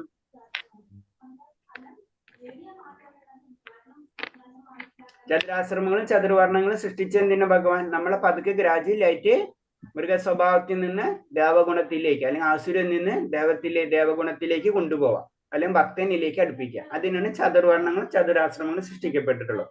അതാണ് നമ്മൾ ചെയ്യേണ്ടതും. പ്രപഞ്ചത്തിൽ 2 തരം കഥ പറഞ്ഞു. പ്രപഞ്ചത്തിലെ ജനങ്ങളെ തരംതിരിക്കുന്നത് എങ്ങനെയാണെന്ന് വിശദീകരിക്കുക.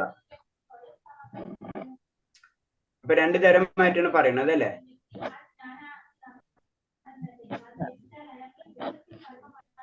എന്താ പറയണത്? ശരിക്കും പ്രപഞ്ചത്തിലുള്ള ജനങ്ങളെ 2ആയി തരംതിരിക്കുമ്പോൾ പറയുമ്പോ 2 തരം ഏതാ? നമ്മിപ്പോ പറഞ്ഞ ശ്ലോകം എന്താണ്? അസുരന്മാരെ പറ്റി അല്ലെ? അസുരന്മാരും ദേവന്മാരും, അല്ലെങ്കിൽ സുരന്മാരും അസുരന്മാരും. അത് 2 തരത്തിലുള്ള ഇതിന് പഠിക്കുന്നത്. അപ്പൊ അസുരന്മാരെന്ന് പറയുമ്പോൾ എന്താണ് അവര് പറയുന്നത്? അല്ലെങ്കിൽ ദേവന്മാരെന്ന് പറയുമ്പോൾ അവരെ പ്രത്യേകത എന്താണ്?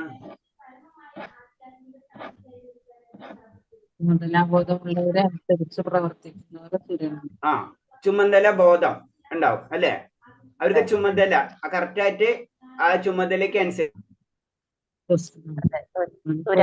ചുമതല ബോധം എന്ന് പറയുന്നത് എന്താണ് ശരിക്കും?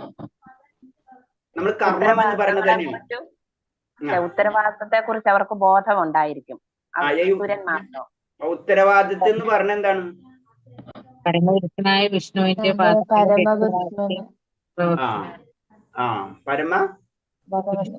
വിഷ്ണുവിന്റെ പാദങ്ങളെ ലക്ഷ്യമാക്കി പ്രവർത്തിക്കുന്നു. ഭഗവാന് വേണ്ടി പ്രവർത്തിക്കുക, അതായത് പരോധർമ്മം, ആത്മാവിന് വേണ്ടി പ്രവർത്തിക്കുക. അതാണ് ശരിക്കും നമ്മുടെ ചുമതല ബോധം. അതാണ് ആ ശ്ലോകം, ഭാഗവതത്തിലെ ഏറ്റവും ഇമ്പോർട്ടന്റ് ആയിട്ടുള്ള ശ്ലോകമാണ്. നമ്മുടെ പരമമായ ലക്ഷ്മൺ സവ പുംസ പരോധർമ്മം യഥോ ഭക്തർ അദോഷിച്ചു. വളരെ സിമ്പിളാണ്. നമ്മളെ പരധർമ്മം എന്ന് പറഞ്ഞത് അതിനു വേണ്ടിയാണ് നമ്മൾ പ്രവർത്തിക്കേണ്ടത്. അതിന്റെ പല സ്റ്റെപ്പുകളുണ്ട്. അതേ ആയ സ്റ്റെപ്പുകൾ ക്ലിയർ ചെയ്ത് നമ്മൾ പഠിച്ച് നല്ല ജോലി കിട്ടാന്ന് പറഞ്ഞ പോലെ തന്നെ. പിന്നെ മനുഷ്യ ശരീരത്തിന്റെ സവിശേഷതകൾ എന്തിനോട് ഉപമിച്ചിരിക്കുന്നു? സമുദ്രം കടക്കാൻ രൂപകൽപ്പന ചെയ്ത ബോട്ടിനോട്. സമുദ്രം കടക്കാൻ രൂപകൽപ്പന ചെയ്ത ബോട്ടിനോട്. അതായത് അത് മുഴുവനായിട്ട് പറയാം. കാരണം സമുദ്രം എന്ന് പറയുമ്പോഴേ നമ്മൾ മനുഷ്യ ശരീരം നമുക്ക് കിട്ടിയിട്ടുള്ളത് നമുക്കൊരു ബോട്ട് പോലെയാണ്. കാരണം കടലിൽ നമ്മൾ ബോട്ടിൽ നിൽക്കുന്നുണ്ട്, നമുക്കൊരു ബോട്ട് കിട്ടിയിട്ടുണ്ട്. എന്തായാലും നമ്മളെടുത്ത് താഴ്ത്തി കിട്ടുമ്പോ എന്താണ്, ഭൗതിക ലോകത്തിലേക്ക് നമ്മൾ വീഴുമ്പോ ഭൗതിക ലോകത്തിൽ നിലനിൽക്കാൻ വേണ്ടി നമുക്കൊരു ശരീരം തന്നെ. അത് നമ്മൾ ശരീരം കളഞ്ഞിട്ട് നമുക്കൊന്നും ചെയ്യാൻ പറ്റില്ല എന്ന് പറയാൻ പറ്റണം. ശരീരം ബോട്ട് ഇല്ലെങ്കിൽ എന്താ, നമ്മൾ വെള്ളത്തിൽ താന്നു പോകും. മനസ്സിലായ? അപ്പൊ ബോട്ട് വേണം, ശരീരം നമുക്ക് ആവശ്യമാണ്. അതിന് ശരീരം നമ്മൾ ശ്രദ്ധിക്കണം എന്ന് പറയുന്നതിന്റെ കാരണം അതാണ്. കാരണം ശരീരം ശ്രദ്ധിച്ചിട്ടില്ലെങ്കിൽ നമുക്ക് ബോട്ട് ഇല്ലെങ്കിൽ വേറെ ആരുണ്ടെന്ന് വെച്ചിട്ടും കാര്യമില്ല. കാരണം സമുദ്രത്തിൽ വീണു, കാരണം ഭൗതിക ലോകത്തിലേക്ക് നമ്മൾ വീണപ്പോ ആ ബോട്ടും കൊണ്ടാണ് പോന്നിട്ടുള്ളത് നമ്മൾ. അപ്പൊ ബോട്ട് കളയാൻ പാടില്ല, ശരീരം നമുക്ക് ആവശ്യമാണ് ഒന്ന്. പിന്നെ നമ്മൾ എന്താണ്, ഈ ഭൗതിക പ്രപഞ്ചം സമുദ്രം, അതായത് ഭൗതിക പ്രപഞ്ചമാണ് സമുദ്രത്തിന് ഉദ്ദേശിച്ചുള്ളത്. പിന്നെ ഏതാണ് വേദഗ്രന്ഥങ്ങൾ, ആചാര്യന്മാർ, ആചാര്യന്മാര്, വിശുദ്ധരായ അധ്യാപകർ, ആചാര്യൻ, അതെയാണ്. വിദഗ്ധരായ തോണിക്കാർ. അപ്പൊ കടലിൽ നമ്മൾ വീണ് ബോട്ട് ഇട്ടിട്ടുണ്ട്, നമ്മള് ബോട്ടും വെച്ച് നമ്മൾ നിക്കണേ. അപ്പോഴാണ് അവിടെ ആചാര്യന്മാരും ഗ്രന്ഥങ്ങളും അവരാണ് തോണിക്കാർ. അവർക്കാണ് ആ സമുദ്രത്തില് ചെയ്യാൻ പറ്റുള്ളൂ, യാത്ര ചെയ്യാനുള്ള കഴിവ് അവർക്കെന്നുള്ളത്. നമ്മൾ അവിടെ ഇരുന്നാൽ മാത്രം മതി. ആ തോണിയില് അങ്ങോട്ടും ഇങ്ങോട്ടും തോണി മറക്കാണ്ട് ഇരുന്നാൽ മതി. നമ്മള് അതിലിരിക്കുക, അവര് പറഞ്ഞ പോലെ തന്നെ അനങ്ങാണ്ടിരിക്കുക, അവര് പറഞ്ഞ പോലെ പ്രവർത്തിക്കുക. പറയും ഇപ്പൊ കാറ്റ് വരുന്നുണ്ട്, ഇങ്ങോട്ട് സൈഡിൽ തിരിയാൻ പറഞ്ഞ് ഇങ്ങോട്ട് ഇരിക്കുക, ഇങ്ങോട്ട് മറിയാൻ പറഞ്ഞ് ഇങ്ങോട്ട് തിരിഞ്ഞിരിക്കുക. നമ്മൾ വള്ളത്തിൽ കയറുമ്പോ പറയൂല്ലേ അങ്ങോട്ട് കയറി കിട്ടുക, അല്ലെങ്കിൽ ആ വള്ളം ചെരിയെന്ന് പറയില്ലേ, എന്ന് പറഞ്ഞ പോലെ അതിലിരിക്കുക. വിദഗ്ധമായ തോണിക്കാര് അവര് തോണി ഒഴിഞ്ഞോളും. നമ്മൾ അതിനനുസരിച്ച് പ്രവർത്തിച്ചാൽ മാത്രം മതി. അത് കഴിഞ്ഞിട്ട് ശരീര സൗകര്യങ്ങൾ, അതെന്താ പറയുന്നത്, അനുകൂലമായ കാറ്റ്. അപ്പൊ നമുക്ക് ചാൻസ്, നമ്മുടെ ശരീരത്തിന് കിട്ടിയിട്ടുള്ള പല സൗകര്യങ്ങൾ ഉപയോഗിച്ചിട്ട് വീണ്ടും ഭക്തിയിലേക്ക് നമുക്ക് കടക്കാം. അതാണ് നമ്മളിപ്പോ ചെയ്യണം അല്ലെ, നാമം ജപിക്കുന്നത്, ഗ്രന്ഥങ്ങൾ വായിക്കുന്നത്, ഇതൊക്കെ അതാണ്. നമുക്ക് ആ ശരീരത്തിന് കുറെ സൗകര്യങ്ങൾ ഭഗവാൻ തന്നിട്ടുണ്ട്. അവിടെ ഇരിക്കണം, ആ തോണിയിൽ നമ്മൾ ഇരിക്കണം. അപ്പൊ അതിനനുസരിച്ചിട്ടുള്ള പ്രവർത്തനങ്ങൾ നമ്മൾ ചെയ്യാം. അപ്പൊ നമുക്ക് വീണ്ടും അതിന് അനുകൂലമായ കാറ്റ് എന്ന് പറഞ്ഞത്. ആ തോണി കുറച്ച് എന്താണ് സ്പീഡിൽ പോകും. അപ്പൊ കാറ്റ്, നല്ല കാറ്റുണ്ടെങ്കിൽ എന്താ സംഭവിക്കുക, അല്ലെങ്കിൽ വളരെ ബുദ്ധിമുട്ടായിരിക്കും തോണിക്കാരനും. അത് വള്ളം അവിടെ എത്താൻ അത്ര സമയം പിടിക്കും. അപ്പൊ നല്ലൊരു കാറ്റ് കിട്ടണമെങ്കിലോ അത് സ്പീഡില് ആ കരക്കടിയാൻ പറ്റും. കരയിൽ എത്താന്നാണ് നമ്മുടെ ലക്ഷ്യം. അപ്പൊ ഇവിടെ സംഭവിക്കണം, അതിന് നമ്മള് ഫസ്റ്റ് വേണ്ടത് എന്ത് വേണം, നല്ലൊരു തോണിക്കാരം ഉണ്ടാക്കിയാൽ തന്നെ പകുതി നമ്മൾ രക്ഷപ്പെട്ടു. കാരണം എത്ര വലിയ കാറ്റും കൊള്ളുണ്ടെങ്കിലും ആ നല്ലൊരു തോണിക്കാരുണ്ടെങ്കിൽ ആ വ്യക്തിക്ക് അത് തടഞ്ഞു കൊണ്ടുപോകാൻ പറ്റും. പക്ഷെ നല്ലൊരു കാറ്റും കൂടെ വരുന്നുണ്ടെങ്കിൽ വളരെ ഈസി ആയിരിക്കും. അതാണ് നമ്മൾ ചെയ്യുന്ന മറ്റുള്ള കാര്യങ്ങൾ, സാധന അതൊക്കെ ചെയ്യുന്നതിന്റെ കാര്യങ്ങൾ, അല്ലെങ്കിൽ നമ്മളിപ്പോ പറഞ്ഞ യമനിയമങ്ങൾ, അങ്ങനെ സാത്വിക ഗുണത്തിലേക്ക് ഉയരുന്നത്, ഇതൊക്കെ നമ്മൾ എന്താണ്, നമ്മൾ അനുകൂലമായിട്ടുള്ള കാര്യങ്ങളാണ്. അത് നമ്മളെ സ്പീഡ് ആയിട്ട് നമ്മൾ അതിലേക്ക് കൊണ്ടുപോകും. അടുത്തത്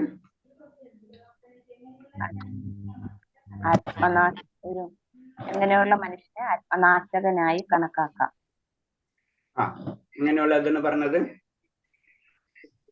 തന്റെ ജീവിതത്തെ ഒരു മനുഷ്യൻ തന്റെ ജീവിതത്തെ പൂർണ്ണമായി ആത്മസാക്ഷാത്കാരത്തിനായി വിനിയോഗിക്കുന്നില്ലെങ്കിൽ അവനെ ആത്മനാശകനായി അല്ലെങ്കിൽ ആത്മഘാതകനായിട്ട് കണക്കാക്കാം. അപ്പൊ ഇത്രയും നമുക്ക് സൗകര്യങ്ങൾ കിട്ടിയിട്ടും, നമുക്ക് നല്ലൊരു തോണിയും നല്ലൊരു തോണിക്കാരനും നമുക്ക് മനസ്സിലായിട്ടും നമ്മൾ അത് ചെയ്യാതിരുന്ന് കഴിഞ്ഞാൽ, നമ്മൾ അതിന് പ്രവർത്തനം നേരെ ഘടകവിരുദ്ധമായിട്ട് ചെയ്ത് കഴിഞ്ഞു കഴിഞ്ഞാൽ എന്താ സംഭവിക്കാം, നമുക്ക് വീണ്ടും കരയിലെത്താൻ കഴിയില്ല. അപ്പൊ അതെന്ന് പറഞ്ഞാൽ അങ്ങനത്തെ വ്യക്തികളാണ് ആത്മഹന്താവ് അല്ലെ, ആത്മനാശകൻ എന്ന് പറയുന്നത്. നമുക്ക് ഇത്ര നല്ലൊരു മനുഷ്യ ജീവിതം കിട്ടിയിട്ട് അതാണ് പറഞ്ഞത് സൂയിസൈഡ് ചെയ്യരുതെന്ന് പറയുന്നത്. സൂയിസൈഡ് ചെയ്യാൻ പാടില്ല എന്ന് പറഞ്ഞ കാരണം മനസ്സിലായി. ഇപ്പൊ എന്തുകൊണ്ടാണ് സൂയിസൈഡ് ചെയ്യാൻ പാടില്ല എന്ന് പറയുന്നത്? ഭയങ്കര തെറ്റാണ് നമ്മുടെ വിശ്വാസം അനുസരിച്ച് തന്നെ. അതിന്റെ കാരണം എന്താണ്? ഭഗവാൻ തന്ന ഈ ജീവിതം സ്വയം നശിപ്പിച്ചോളൂ. നമുക്ക് നമ്മളെ നശിപ്പിക്കാം. കാരണം ശരീരത്തിലാണല്ലോ ആത്മാവിരിക്കുന്നത്. അപ്പോൾ ആ ശരീരത്തെ നശിപ്പിക്കാനുള്ള റൈറ്റ് നമുക്കില്ല. കാരണം എല്ലാത്തിന്റെയും അധികാരി ഭഗവാനാണ്. വേറെ എന്തെങ്കിലും പോയിന്റ്സ്? ജീവാത്മാവും പരമാത്മാവും ചേർന്നല്ലേ ശരീരം. അപ്പൊ നമ്മൾ അതിനെ നശിപ്പിക്കുക എന്ന് പറയുമ്പോൾ ഭഗവാനോട് ചെയ്യുന്ന തെറ്റല്ലേ. ഓക്കെ, പിന്നെ കറക്റ്റ് ആൻസർ എത്തിയിട്ടില്ല. എല്ലാതും കറക്റ്റാ, എന്നാലും വേറെ ആരെങ്കിലും പോയിന്റ്?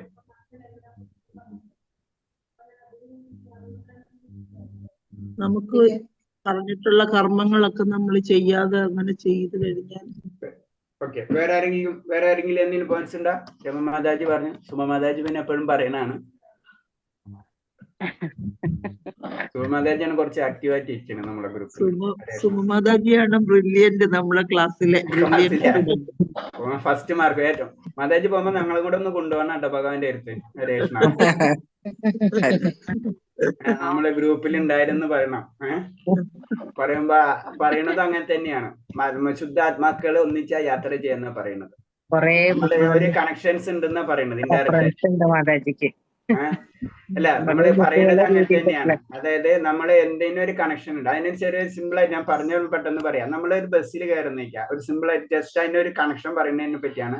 ഒരു സിമ്പിൾ ഒരു ബസ്സിൽ കയറണമെന്നായിരിക്കും, നമ്മൾ എടുത്ത് ബസ് ഒരു നമ്മൾ ഡബിൾ സീറ്റ് ആയിരിക്കുമല്ലോ ഓട്ടോമാറ്റിക്. അപ്പൊ ഒരു സീറ്റിൽ നമ്മൾ ചെന്നിരിക്കണം, അടുത്ത സീറ്റ് കാലിയായി, അത് നമ്മളെ എടുത്തുള്ള സീറ്റ് ചിലപ്പോൾ കാലിയായിട്ട് ഇരിക്കുന്നത്. ഒരു വ്യക്തി വന്നു, ആ വ്യക്തി വന്ന് അവിടെ ഇരിക്കാൻ പോകുമ്പോ ചിലപ്പോ നമുക്ക് ഇഷ്ടപ്പെടില്ല, ഇതെന്താണ് ഇവൻ വന്ന് ഇവിടെ ഇരിക്കുന്നുള്ള ചിന്താഗതി വരും. മനസ്സിലായില്ല? ചില വ്യക്തികൾ വന്നാൽ നമ്മൾ അവനെ പിടിച്ച് അവിടെ ഇരുത്തും.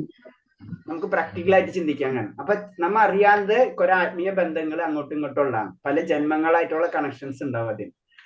അപ്പൊ ഞാൻ പറഞ്ഞു, അതുപോലെ തന്നെ ശുദ്ധാത്മാക്കള് ഒന്നിച്ച ട്രാവൽ ചെയ്യണം. അത് ഒരു ഗ്രൂപ്പ് വരുന്നത് തന്നെ അങ്ങനെയാണ്. അതിന് ഉദാഹരണം ഞാൻ പറഞ്ഞത്, പ്രഭുപാദ സ്വാമി വരുമ്പോള് ശരിക്കും പറഞ്ഞു കഴിഞ്ഞാൽ, അപ്പൊ ഭഗവാനെ തന്നെ എടുത്തോ, ഭഗവാൻ അവതരിക്കുമ്പോൾ എന്താണ്, ഭഗവാന്റെ കൂട്ടാളികൾ ഒന്നിച്ചാണ് അവതരിക്കുക, അല്ലെ? ശുദ്ധമായിട്ടുള്ളത്. നമ്മളൊരു എന്തെങ്കിലും ഒരു വർക്ക് പ്രവർത്തനം ചെയ്യുമ്പോഴാണ് നമ്മളെ ഫ്രണ്ട് സർക്കിളായിട്ടാണ് പോണത്, അല്ലെ? അതേപോലെ തന്നെയാണ് ആത്മീയ പ്രവർത്തനങ്ങളെല്ലാതും അങ്ങോട്ടും ഇങ്ങോട്ടും ലിങ്ക് ഉള്ളതാണ്. അതിൽ നിന്ന് വിട്ടുപോകരുതെന്ന് പറയുന്നതാണ്. ഒരു ഗ്രൂപ്പ് ഉണ്ടായി കഴിഞ്ഞാൽ ഗ്രൂപ്പ്, പ്രഭാത സ്വാമി വന്നപ്പോഴും അതുപോലെ തന്നെയാണ്. അപ്പൊ നടക്കുന്നത് പല യൂറോപ്യൻ കൺട്രീസിലാണെന്ന് മാത്രമാണ്. അവിടെ ചെല്ലുമ്പോൾ അവര് ഭഗവാൻ അല്ലെങ്കിൽ അവരെ ഇതൊന്നല്ല, അവര് അവിടെ വന്നിരിക്കുകയാണ് ഈ ഭഗവാന്റെ കാര്യങ്ങൾ ചെയ്യാൻ വേണ്ടി. ആ ആത്മാക്കളെ മാത്രം കണക്ട് ചെയ്യണം. പല ലോകത്താണെങ്കിലും അവരെ തന്നെ കണക്ട് ചെയ്യുന്ന പറയുന്നത്. അപ്പൊ ഞാൻ പറഞ്ഞു വന്നത് അതാണ്. അപ്പൊ നമ്മൾ ഒരു ഇന്റേണലായിട്ട് എല്ലാവരായിട്ടും കണക്ഷൻ ഉണ്ട്, കാരണം ഭഗവാന്റെ അംശങ്ങളാണ് നമ്മളെല്ലാവരും. അപ്പൊ അതൊക്കെ. പിന്നെ എന്താ പറഞ്ഞത്? അടുത്ത ചോദ്യം. ഹരികൃഷ്ണ പ്രഭുജി ആത്മഹത്യയുടെ അത് പറഞ്ഞില്ല, കംപ്ലീറ്റ് ആക്കിയില്ല അല്ലേ നമ്മൾ? ആത്മഹത്യയുടെ മെയിൻ 2-3 പോയിന്റ്സാ പറയുന്നത്. അതിലൊന്നും പറഞ്ഞത്, നമുക്ക് നമ്മുടെ ജീവിതം അവസാനിപ്പിച്ചു കഴിഞ്ഞാൽ നമുക്ക് പെട്ടെന്ന് ശരീരം കിട്ടൂല. നമുക്കൊരു ശരീരം കിട്ടണ്ടേ, നമ്മളെ പരിപൂർണ്ണമാക്കിയിട്ടില്ല. ചിലപ്പോ ആ ശരീരം തന്നെ എത്ര സമയമുണ്ട്, ആ സമയം വരെ നമ്മളിവിടെ അലിഞ്ഞു നടക്കേണ്ടി വരും. അതാണ് ഏറ്റവും ഡേഞ്ചർ. 1. 2 എന്ന് പറഞ്ഞാൽ നമ്മ ഭഗവാൻ ഇത്രയും നമുക്കൊരു നല്ല ചാൻസ് കിട്ടിയിട്ട്, നല്ലൊരു ചാൻസ് കിട്ടിയിട്ട് നമ്മൾ അത് വേണ്ടാന്ന് വെക്കുകയാണ് ചെയ്യുന്നത്, അല്ലെ? ഒരു ഉപയോഗം ഇല്ലാണ്ട് നമ്മളെ നശിപ്പിച്ച് കളയുന്നത്. മനസ്സിലായി? അപ്പൊ അതാണ് 2ാമത്തെ പോയിന്റ്. കാരണം എന്ന് വെച്ച് കഴിഞ്ഞാൽ, നമുക്ക് അത്രയും ജന്മങ്ങൾ കാത്തിരുന്നിട്ടാണ് നമുക്കൊരു ജന്മം കിട്ടുന്നത്. 84 ലക്ഷം ജന്മങ്ങൾക്ക് ശേഷമാണ് നമുക്കൊരു ജന്മം കിട്ടുന്നത്. അത് നമ്മൾ ഒരു ആവശ്യമില്ലാതെ നശിപ്പിച്ച് കളയാണ്. അതിന്റെ പ്രോബ്ലം വേറെ. മനസ്സിലായി? അപ്പൊ ഇത് 2 കാര്യമാണ്. പിന്നെയുണ്ട് പല കാര്യങ്ങളുണ്ട്. അപ്പോഴാണ് നമ്മൾ അതൊരിക്കലും പറയണം. അതിന് ഞാനൊരു കഥ പറഞ്ഞിട്ടില്ല, പ്രഭാത് സ്വാമിയുടെ കഥ തന്നെ പറഞ്ഞിട്ടില്ല, നിങ്ങളോട് പറഞ്ഞിട്ടില്ല? അത് ഒരു ശിഷ്യൻ, പ്രഭാത് സ്വാമിയുടെ ശിഷ്യൻ ഇതേപോലെ തന്നെ പ്രഭാത് സ്വാമി പറഞ്ഞിട്ടുണ്ട്. അതാണ്. അപ്പൊ അതാണ് ആ ശരീരത്തിന് ഇമ്പോർട്ടൻസ്. ഇപ്പൊ നമുക്ക് മനസ്സിലായില്ല. കാരണം ശരീരം എന്ന് പറഞ്ഞതെന്ന് വെച്ചാൽ ഭൗതിക ലോകത്തിലുള്ള സമുദ്രത്തില് നമുക്ക് നിൽക്കണമെങ്കിൽ ശരീരം വേണം, അല്ലെങ്കിൽ നമ്മൾ അതോ മനസ്സിലായി? അപ്പൊ ശരീരത്തിന് ഇമ്പോർട്ടൻസ് ഉണ്ട്. ശരീരം അത് നമ്മൾ ശ്രദ്ധിക്കണം. അപ്പൊ ഞാൻ വേറൊരു രീതി പറഞ്ഞാൽ, നമ്മളിപ്പോ കമ്പാരിറ്റീവ്ലി 90% ആൾക്കാർ വെജിറ്റേറിയൻ ആയിട്ടുണ്ടാവും, അല്ലെങ്കിൽ വെജിറ്റേറിയൻ ആയിരിക്കാം. അപ്പൊ അത് നമ്മൾ എന്താണ്, നമ്മുടെ ശരീരം നിലനിർത്തേണ്ട കാര്യങ്ങൾ നമ്മൾ വളരെയധികം ശ്രദ്ധിക്കണം. മനസ്സിലായി? നമ്മൾ ആ ലെവലിലേക്കൊന്നും ഉയർന്നിട്ടില്ല. നമ്മൾ ആ ലെവലിലേക്ക് ഉയർന്നു കഴിഞ്ഞാൽ സർവ്വധർമ്മ പരിത്യാജ്യം മാമകാശരണം പ്രജൊക്കെ നമ്മൾ ആ ലെവലിലേക്ക് വരാം. ഉയർ ഡിവോട്ടി. നമ്മൾ സ്റ്റെപ്പ് പോകുമ്പോൾ കുറെ കാര്യം നമ്മൾ ശരീരം വെച്ചുകൊണ്ട് നമുക്ക് പ്രവർത്തിക്കാൻ പറ്റുള്ളൂ. കരയിൽ എത്തിക്കഴിഞ്ഞാൽ പിന്നെ എല്ലാം വിട്ടളയാ. കരയിൽ എത്തിക്കഴിഞ്ഞാൽ നമുക്ക് എന്ത് വേണ്ട? നമുക്ക് വോട്ട് വേണ്ട. കരയിൽ എത്തണ വരെ നമുക്ക് വോട്ട് വേണം. അതെപ്പോഴും മൈൻഡിൽ ഉണ്ടാവണം. അടുത്തത് എന്താ? മനുഷ്യൻ തന്റെ ചുമതല നിർവഹിക്കാൻ വീഴ്ച വരുത്തുന്ന പക്ഷം എന്താണ് സംഭവിക്കുന്നത്? ആസുരഗ്രഹത്തിലേക്ക് പോകും. അന്ധകാരം നിറഞ്ഞ ഇതല്ലേ പറഞ്ഞത്? ഇരുണ്ട ലോകത്തിൽ നിലംപതിക്കും. ഇരുണ്ടമായ ലോകത്തിലേക്ക് നിലംപതിക്കും. ഇരുണ്ടമായ ലോകം എന്ന് പറയുമ്പോ ഏതൊക്കെ ലോകം? നമ്മൾ നരകലോകത്തിലേക്കായിരിക്കാം, അല്ലെങ്കിൽ ഭൗതിക ലോകത്തിൽ തന്നെ അങ്ങനത്തെ ജന്മങ്ങളിലായിരിക്കാം, അല്ലെങ്കിൽ മനുഷ്യനോ മൃഗങ്ങളോ ആ ജന്മത്തിലേക്കൊക്കെ നമ്മൾ പോവാം. നമ്മളെ ചുമതല. അപ്പൊ മനുഷ്യന്റെ ചുമതല എന്ന് പറഞ്ഞത് എന്താ? ഭഗവത് സേവനം. അതായത് നമ്മള് ഭഗവാന്റെ ധാമത്തിലേക്ക് അടുത്ത് എത്താറായി. നമ്മൾ കുറേ ദൂരം, ഇപ്പൊ പറയില്ല, നമ്മള് ഡൽഹി പോകുമ്പോ നമ്മൾ പല സ്റ്റേഷനുകളിലും കടന്ന് ഡൽഹി എത്താറായ സമയമാണ് ശരിക്കും മനുഷ്യ ജീവിതം. നമ്മ അവിടെ വെച്ചിട്ട് റെയിൽവേ പറയല്ലേ, റെയിൽവേയിൽ നിന്ന് ട്രെയിനിൽ നിന്ന് നമ്മൾ ഇറങ്ങണം, ഡൽഹിയിൽ എത്തിയിട്ടില്ല, അതിനെ മുന്നേ ഇറങ്ങരുത് നമ്മൾ, ചുരുക്കി പറഞ്ഞു കഴിഞ്ഞാൽ. അങ്ങനെ ഇറങ്ങിക്കഴിഞ്ഞാൽ വേറെ എവിടെ കണ്ട് സ്ഥലത്തെത്തും, ഒരു ബന്ധമില്ലാത്ത സ്ഥലത്ത് നമ്മൾ എത്തിത്തരും. അതാണ് പറഞ്ഞത്. അത് അന്ധകാരമായി നിറഞ്ഞ സ്ഥലത്തിലേക്ക് എത്തും. പിന്നെ അടുത്തത് ഏതാ? ആത്മസംഭവ.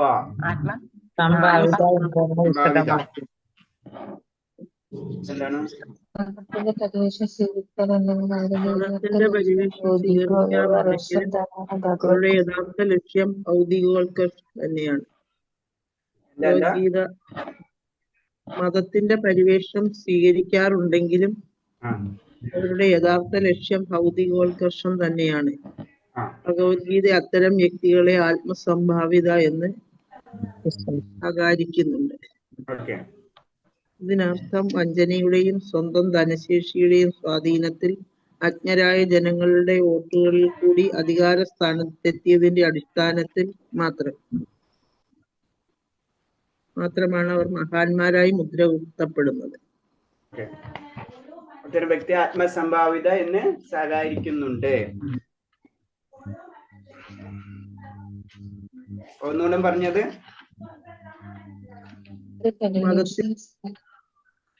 മതത്തിന്റെ പരിവേഷം ശബ്ദം ഉറക്കെ പറയാം. ഭൗതികാസുരന്മാർ മതത്തിന്റെ പരിവേഷം സ്വീകരിക്കാറുണ്ടെങ്കിലും അവരുടെ യഥാർത്ഥ ലക്ഷ്യം ഭൗതികോത്കർഷം തന്നെയാണ്. അത്തരം വ്യക്തികളെ ആത്മസംഭാവിത എന്ന് പറയുന്നു. വഞ്ചനയുടെയും ക്ലിയർ ആയില്ലേ? കഴിഞ്ഞില്ലേ ചോദ്യം? അധികാരാടിസ്ഥാനം കഴിഞ്ഞല്ലോ അല്ലേ? നമുക്ക് നാളെ രണ്ടാമത്തെ ശ്ലോകം 7:10 രണ്ടാമത്തെ ശ്ലോകം കൂടെ ചെയ്യും.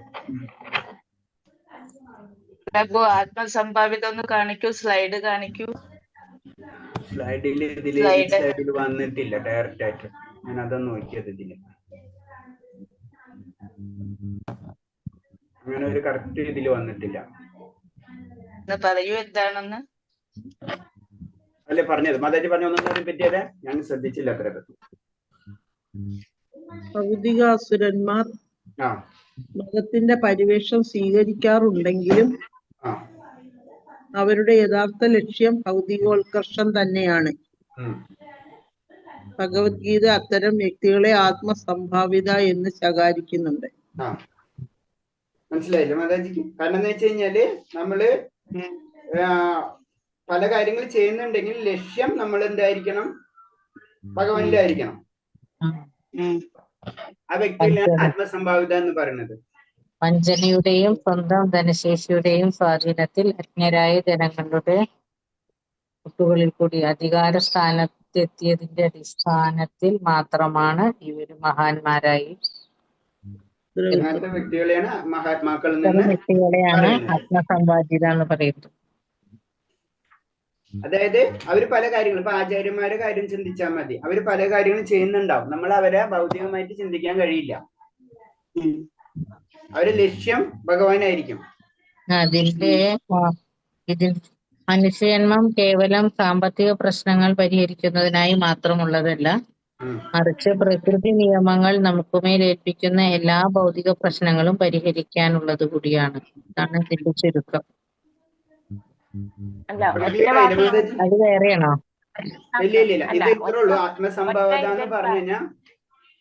ഒറ്റ ഇതിൽ പറയാമല്ലോ, മായാമോഹിതരായി ഭൗതിക സന്തുഷ്ടിയുമായി അത്യാസക്തി പുലർത്തുന്ന ഏതൊരാളും അന്ധകാര നിബിഡമായ നരകത്തിലെത്തുന്നു. അത്തരം വ്യക്തികളെ ആത്മസംഭാവിത എന്ന് പറയുന്നു. തിരിച്ചാട്ടപ്പാ ഞാൻ പറഞ്ഞ തിരിച്ചു മാറിപ്പോയി. ഇതാ ആത്മസംഭാവിത എന്ന് പറഞ്ഞ അസുരന്മാരെ സിമ്പിളായിട്ട് പറഞ്ഞു കഴിഞ്ഞാൽ എല്ലാവരും അത്തരം വ്യക്തികൾ ആത്മസംഭാവിത എന്ന് സഹായിക്കാറുണ്ട് എന്ന് പറയുന്നത്. അന്ധകാരത്തിന്റെ ശ്രമം നടത്താൻ പോലും മുതിരാതെ മായമോഹിതരായ ഭൗതിക സന്തുഷ്ടരെ അത്യാവശ്യത്തിൽ പുലർത്തി മേതൊരു അന്ധകാരത്തിന് നിബിഡമായ നരകത്തിലെത്തുന്നു. അത്തരം വ്യക്തികൾ ആത്മസംഭാവിത എന്ന് സഹായിക്കാറുണ്ട്. അപ്പോ സോറിട്ടാ എന്ന് പറഞ്ഞത് മാറിപ്പോയി. ആത്മസംഭാവിത എന്ന് പറഞ്ഞത് അങ്ങനത്തെ വ്യക്തികളെ, അതിൽ ആസുര്യമായിട്ടുള്ള ഗുണമുള്ള വ്യക്തികളെയാണ് ആത്മസംഭാവിത എന്ന് പറയുന്നത്.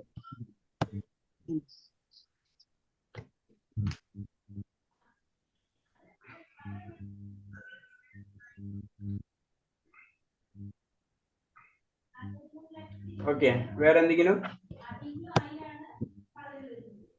ക്ലിയർ ആയില്ലേ? മാതാജി ആരാ ചോദിച്ചത്?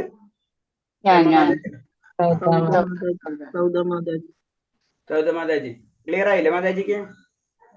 ക്ലിയർ ആയി. ഇനി ഞാൻ ബുക്ക് നോക്കട്ടെ, ബുക്ക് കിട്ടുമെന്ന് അറിയട്ടെ. അത് വിവർത്തനം കൊടുത്തിട്ടില്ലേ ബുക്കില്? ബുക്കില് വിവർത്തനം കൊടുത്തിട്ടില്ലേ? ബുക്കിലുണ്ട്. അപ്പൊ ആത്മസംഭാവിത എന്ന് പറഞ്ഞു കഴിഞ്ഞാൽ ആശ്രിത ഗുണമുള്ളവർ കേട്ടോ. സ്ലൈഡ് ഇട്ടുണ്ട് മാതാജി. ഇത് തന്നെ. എന്നാൽ ശ്രമം നടത്താൻ പോലും മുതിരാതെ മായാമോഹിതനായി സന്തുഷ്ടമായി അത്യാസക്തി പുലർത്തുന്ന ഏതൊരാളെയും അന്ധകാര നിബിഡമായ നരകത്തിൽ എത്തുന്നു. അത്തരം വ്യക്തികളെ ആത്മസംഭാവിത എന്ന് ശകാരിക്കാറുണ്ട്. ഞാൻ സ്ലൈഡിൽ നോക്കാം. ഹരേ കൃഷ്ണ പ്രഭുജി. ഇന്നലെ സൗദാ മാതാജി ചോദിച്ചില്ല ഒരു ക്വസ്റ്റ്യന്, ഭാഗവതവും ഭഗവത്ഗീതയും തമ്മിലുള്ള വ്യത്യാസം എന്താണെന്ന്. അപ്പം ഞാൻ ഇന്നലെ അത് സെർച്ച് ചെയ്തപ്പോൾ എനിക്ക് കിട്ടിയ ഒരു ആൻസർ എന്ന് പറഞ്ഞാൽ, ഭഗവത്ഗീത എന്ന് പറയുമ്പോൾ ഭഗവാനിൽ നിന്ന് ഭക്തനിലേക്ക്, ഭാഗവതം എന്ന് പറയുമ്പോൾ ഭക്തനിൽ നിന്ന് ഭഗവാനിലേക്കും എനിക്കൊരു പോയിന്റ് കിട്ടിയത്. പക്ഷെ രണ്ട് സ്ഥലത്തും ദേവത്വമാണ് എന്ന് പറഞ്ഞാൽ ഈശ്വരമാണെന്നാണ് അതിന്റെ. അപ്പം അതെ, അപ്പൊ നമുക്കിപ്പം ഒരു എക്സാമ്പിൾ പറയുകയാണെങ്കിൽ അതിനെ കുറച്ചുകൂടെ നമുക്ക് മനസ്സിലാക്കുകയാണെങ്കിൽ മരണവുമില്ല, മരണമില്ലായ്മയും ഇല്ല, ആ ഒരു രീതിയില് അത് കുറെ കൂടെ നമ്മൾ ആഴത്തിൽ ചിന്തിക്കേണ്ട ഒരു കാര്യമാണ്. അപ്പം എനിക്ക് കിട്ടിയ പോയിന്റ് എന്ന് പറഞ്ഞ ഇതാണ്, ഈ ഒരു പോയിന്റ് ആണ്. ശരിയാ, അതല്ല മെയിൻ ആയിട്ട് ഇത്രേ ഉള്ളൂ. ഒന്ന് ശ്രുതി സ്മൃതി. ശ്രുതി എന്ന് പറയുമ്പോ സത്യം, സ്മൃതി എന്ന് പറയുമ്പോ നമ്മൾ ഓർമ്മയാണല്ലോ, സ്മരണയാണല്ലോ വരുന്നത്. അപ്പോ നമുക്ക് കിട്ടിയ കാര്യങ്ങൾ സത്യമായിട്ടുള്ളതാണ്. അത് നമുക്ക് പറഞ്ഞ് മനസ്സിലാക്കി തരുന്നതാണ് പുരാണങ്ങൾ ശരിക്കും. ഇപ്പൊ നമ്മള് ഇപ്പൊ ചില തത്വങ്ങള് ഇപ്പൊ പറയാ അഹിംസ എന്ന് പറയുമ്പോ, അഹിംസ നമുക്ക് ഒന്നും ചെയ്യാൻ പാടില്ല അല്ലെ, മറ്റുള്ള ജീവികളെ ഉപദ്രവിക്കാൻ പാടില്ല, അത് മാത്രമായിരിക്കും വേദങ്ങളിൽ പറയാം. അതിന്റെ എക്സ്പ്ലനേഷൻ ശരിക്കും പറയുന്നത് നമുക്കറിയാം, കഥകളാണ്. ഇപ്പൊ നമ്മൾ പറയുന്നുണ്ട് പല കഥകളും നമുക്ക്. ഇപ്പൊ നമ്മൾ പറയുന്നത് ജഡഭരതന്റെ കഥ പറയുമ്പോൾ എന്താണ്, ആ വ്യക്തിക്ക് പിന്നെ മുൻജന്മത്തില് ഇത് കാരണം കൊണ്ട് ചാടി നടക്കുന്നുണ്ട് അല്ലെ, ഉറുമ്പുകളെ ചവിട്ടാതിരിക്കാൻ വേണ്ടി. ആ കഥയിലൂടെ നമുക്ക് പറഞ്ഞു തരാനാണ് പുരാണങ്ങൾ. അപ്പൊ അഹിംസ മാത്രം ആദ്യത്തെ പറയുള്ളൂ. ഇതില് അതിനെ ഡീറ്റെയിൽ ആയിട്ട് നമ്മളെ ഭാഷയില് നമുക്ക് പറഞ്ഞു തരുന്നതാണ് അത്. അപ്പൊ അതിന്റെ അർത്ഥം എന്ന് വെച്ചാൽ അഹിംസ എന്ന് പറഞ്ഞ് വലിയൊരു സബ്ജക്റ്റ് ആണ്. പക്ഷെ അത് ആ സബ്ജക്റ്റിനെ സാധാരണക്കാർക്ക് മനസ്സിലാവേണ്ട രീതിയിൽ കാര്യം കഥയിലൂടെ നമുക്കത് പറഞ്ഞു തരുന്നു. അതാണ് പുരാണം. തത്വങ്ങൾ മനസ്സിലാക്കി തരുന്നു. തത്വങ്ങൾ മനസ്സിലാക്കി തരുന്നതാണ് പുരാണങ്ങൾ. ആ തത്വമാണ് വേദങ്ങൾ, അതാണ് ഉപനിഷത്തുകൾ. ഭാഗവതത്തിന്റെ സാരാംശമാണ് ഭഗവത്ഗീത. ഭാഗവതത്തിന്റെ അല്ല, വേദങ്ങളുടെ സാരാംശമാണ് ഭഗവത്ഗീത. അല്ല, ഭഗവത്ഗീത എന്ന് പറയുമ്പോൾ ഒരു ഫിലോസഫിയാണ്, പക്ഷെ ഭാഗവതം എന്ന് പറയുമ്പോൾ ഭക്തിയാണ്. അങ്ങനെയാണ് എനിക്ക് കിട്ടിയ പോയിന്റ്സ്. അതായത് അത് ഫിലോസഫി, അത് പറഞ്ഞില്ലേ, നമ്മൾക്ക് ഭക്തിയിലേക്ക് വരണമെങ്കിൽ രണ്ട് കാര്യങ്ങളുണ്ട്. ഒന്ന് നമ്മൾ തത്വജ്ഞാനം വേണം, ഒന്ന് മതവും വേണം. നമുക്ക് എന്താണ് അതിനോടുള്ള ഒരു ആവേശം നമുക്ക് ഉണ്ടായിരിക്കണം അല്ലേ. അപ്പൊ അറിവും വേണം, ഞാനാണ് തരുന്നത് വേദങ്ങൾ. പിന്നെ നമുക്കൊരു ആവേശം ഉണ്ടാവണം അതിലേക്ക്. അല്ലാണ്ട് ആവേശം മാത്രം ഉണ്ടായിട്ട് കാര്യമില്ല, അതിന്റെ പിറകിലുള്ള സത്യം നമ്മൾ അറിയണം. ആ പിറകെ സത്യം പറയുന്നതാണ് വേദങ്ങൾ, ആവേശം തരുന്നതാണ് പുരാണങ്ങൾ. വേറെ രീതി പറഞ്ഞു. അപ്പൊ മതം എന്ന് പറയുമ്പോൾ നമുക്ക് ആ ഉള്ളിലുള്ള വികാരം അല്ലെ, നമുക്ക് ഭഗവാൻ ഉണ്ട്, ഒരു ശക്തി ഉണ്ട്, അതില് നമുക്ക് വിശ്വസിക്കാം. അതിപ്പോ ക്ഷേത്രങ്ങളിൽ പോകണം നമ്മള്, അത് എല്ലാവരും പ്രാർത്ഥിക്കണം, ഞാനും പ്രാർത്ഥിക്കണം അല്ലെ, അതാണ്. അപ്പൊ ആ കഥകൾ കേൾക്കുമ്പോ അതിനോട് ആഗ്രഹങ്ങൾ കൂടിക്കൊണ്ടിരിക്കണം നമ്മള്, അത് നമ്മൾ ചെയ്തുകൊണ്ടിരിക്കും. പിറകിൽ ആ സത്യം നമുക്കറിയില്ല, സത്യവും അറിയണം. പിന്നെന്താണ്, നമ്മള് അതിനുള്ള വിശ്വാസവുമായ ആഗ്രഹം ഉണ്ടാക്കും. ഇത് രണ്ടാമത്തേതാണ്, നമുക്ക് ആഗ്രഹം ഉണ്ടാക്കി തരുന്നതാണ് ഏത് പുരാണങ്ങൾ. മറ്റേതെന്ന് പറഞ്ഞാൽ സത്യം എന്താണ്, നമ്മൾ എന്തിനാണ് ഇതൊക്കെ ചെയ്യുന്നത്, അതിന്റെ ഒരു കാരണമുണ്ട്, അതാണ് വേദങ്ങൾ.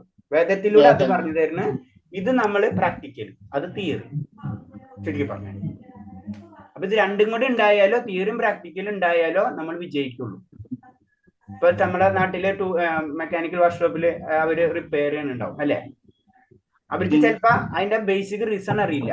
എങ്ങനെയാ അതൊരു എഞ്ചിനീയറിന് അറിയുള്ളൂ. എഞ്ചിനീയർ ശരിക്കായിട്ട് അത് പ്രാക്ടിക്കലായിട്ട് ചെയ്യണം, അപ്പോഴവൻ ഫുള്ള് വിജയിക്കുള്ളൂ. അപ്പൊ തിയറി പ്രാക്ടിക്കൽ നമുക്ക് മനസ്സിലാൻ പെട്ടെന്ന്, പ്രാക്ടിക്കൽ നമ്മളെന്നാ പെട്ടെന്ന് നമുക്ക് മനസ്സിലാവും അല്ലെ.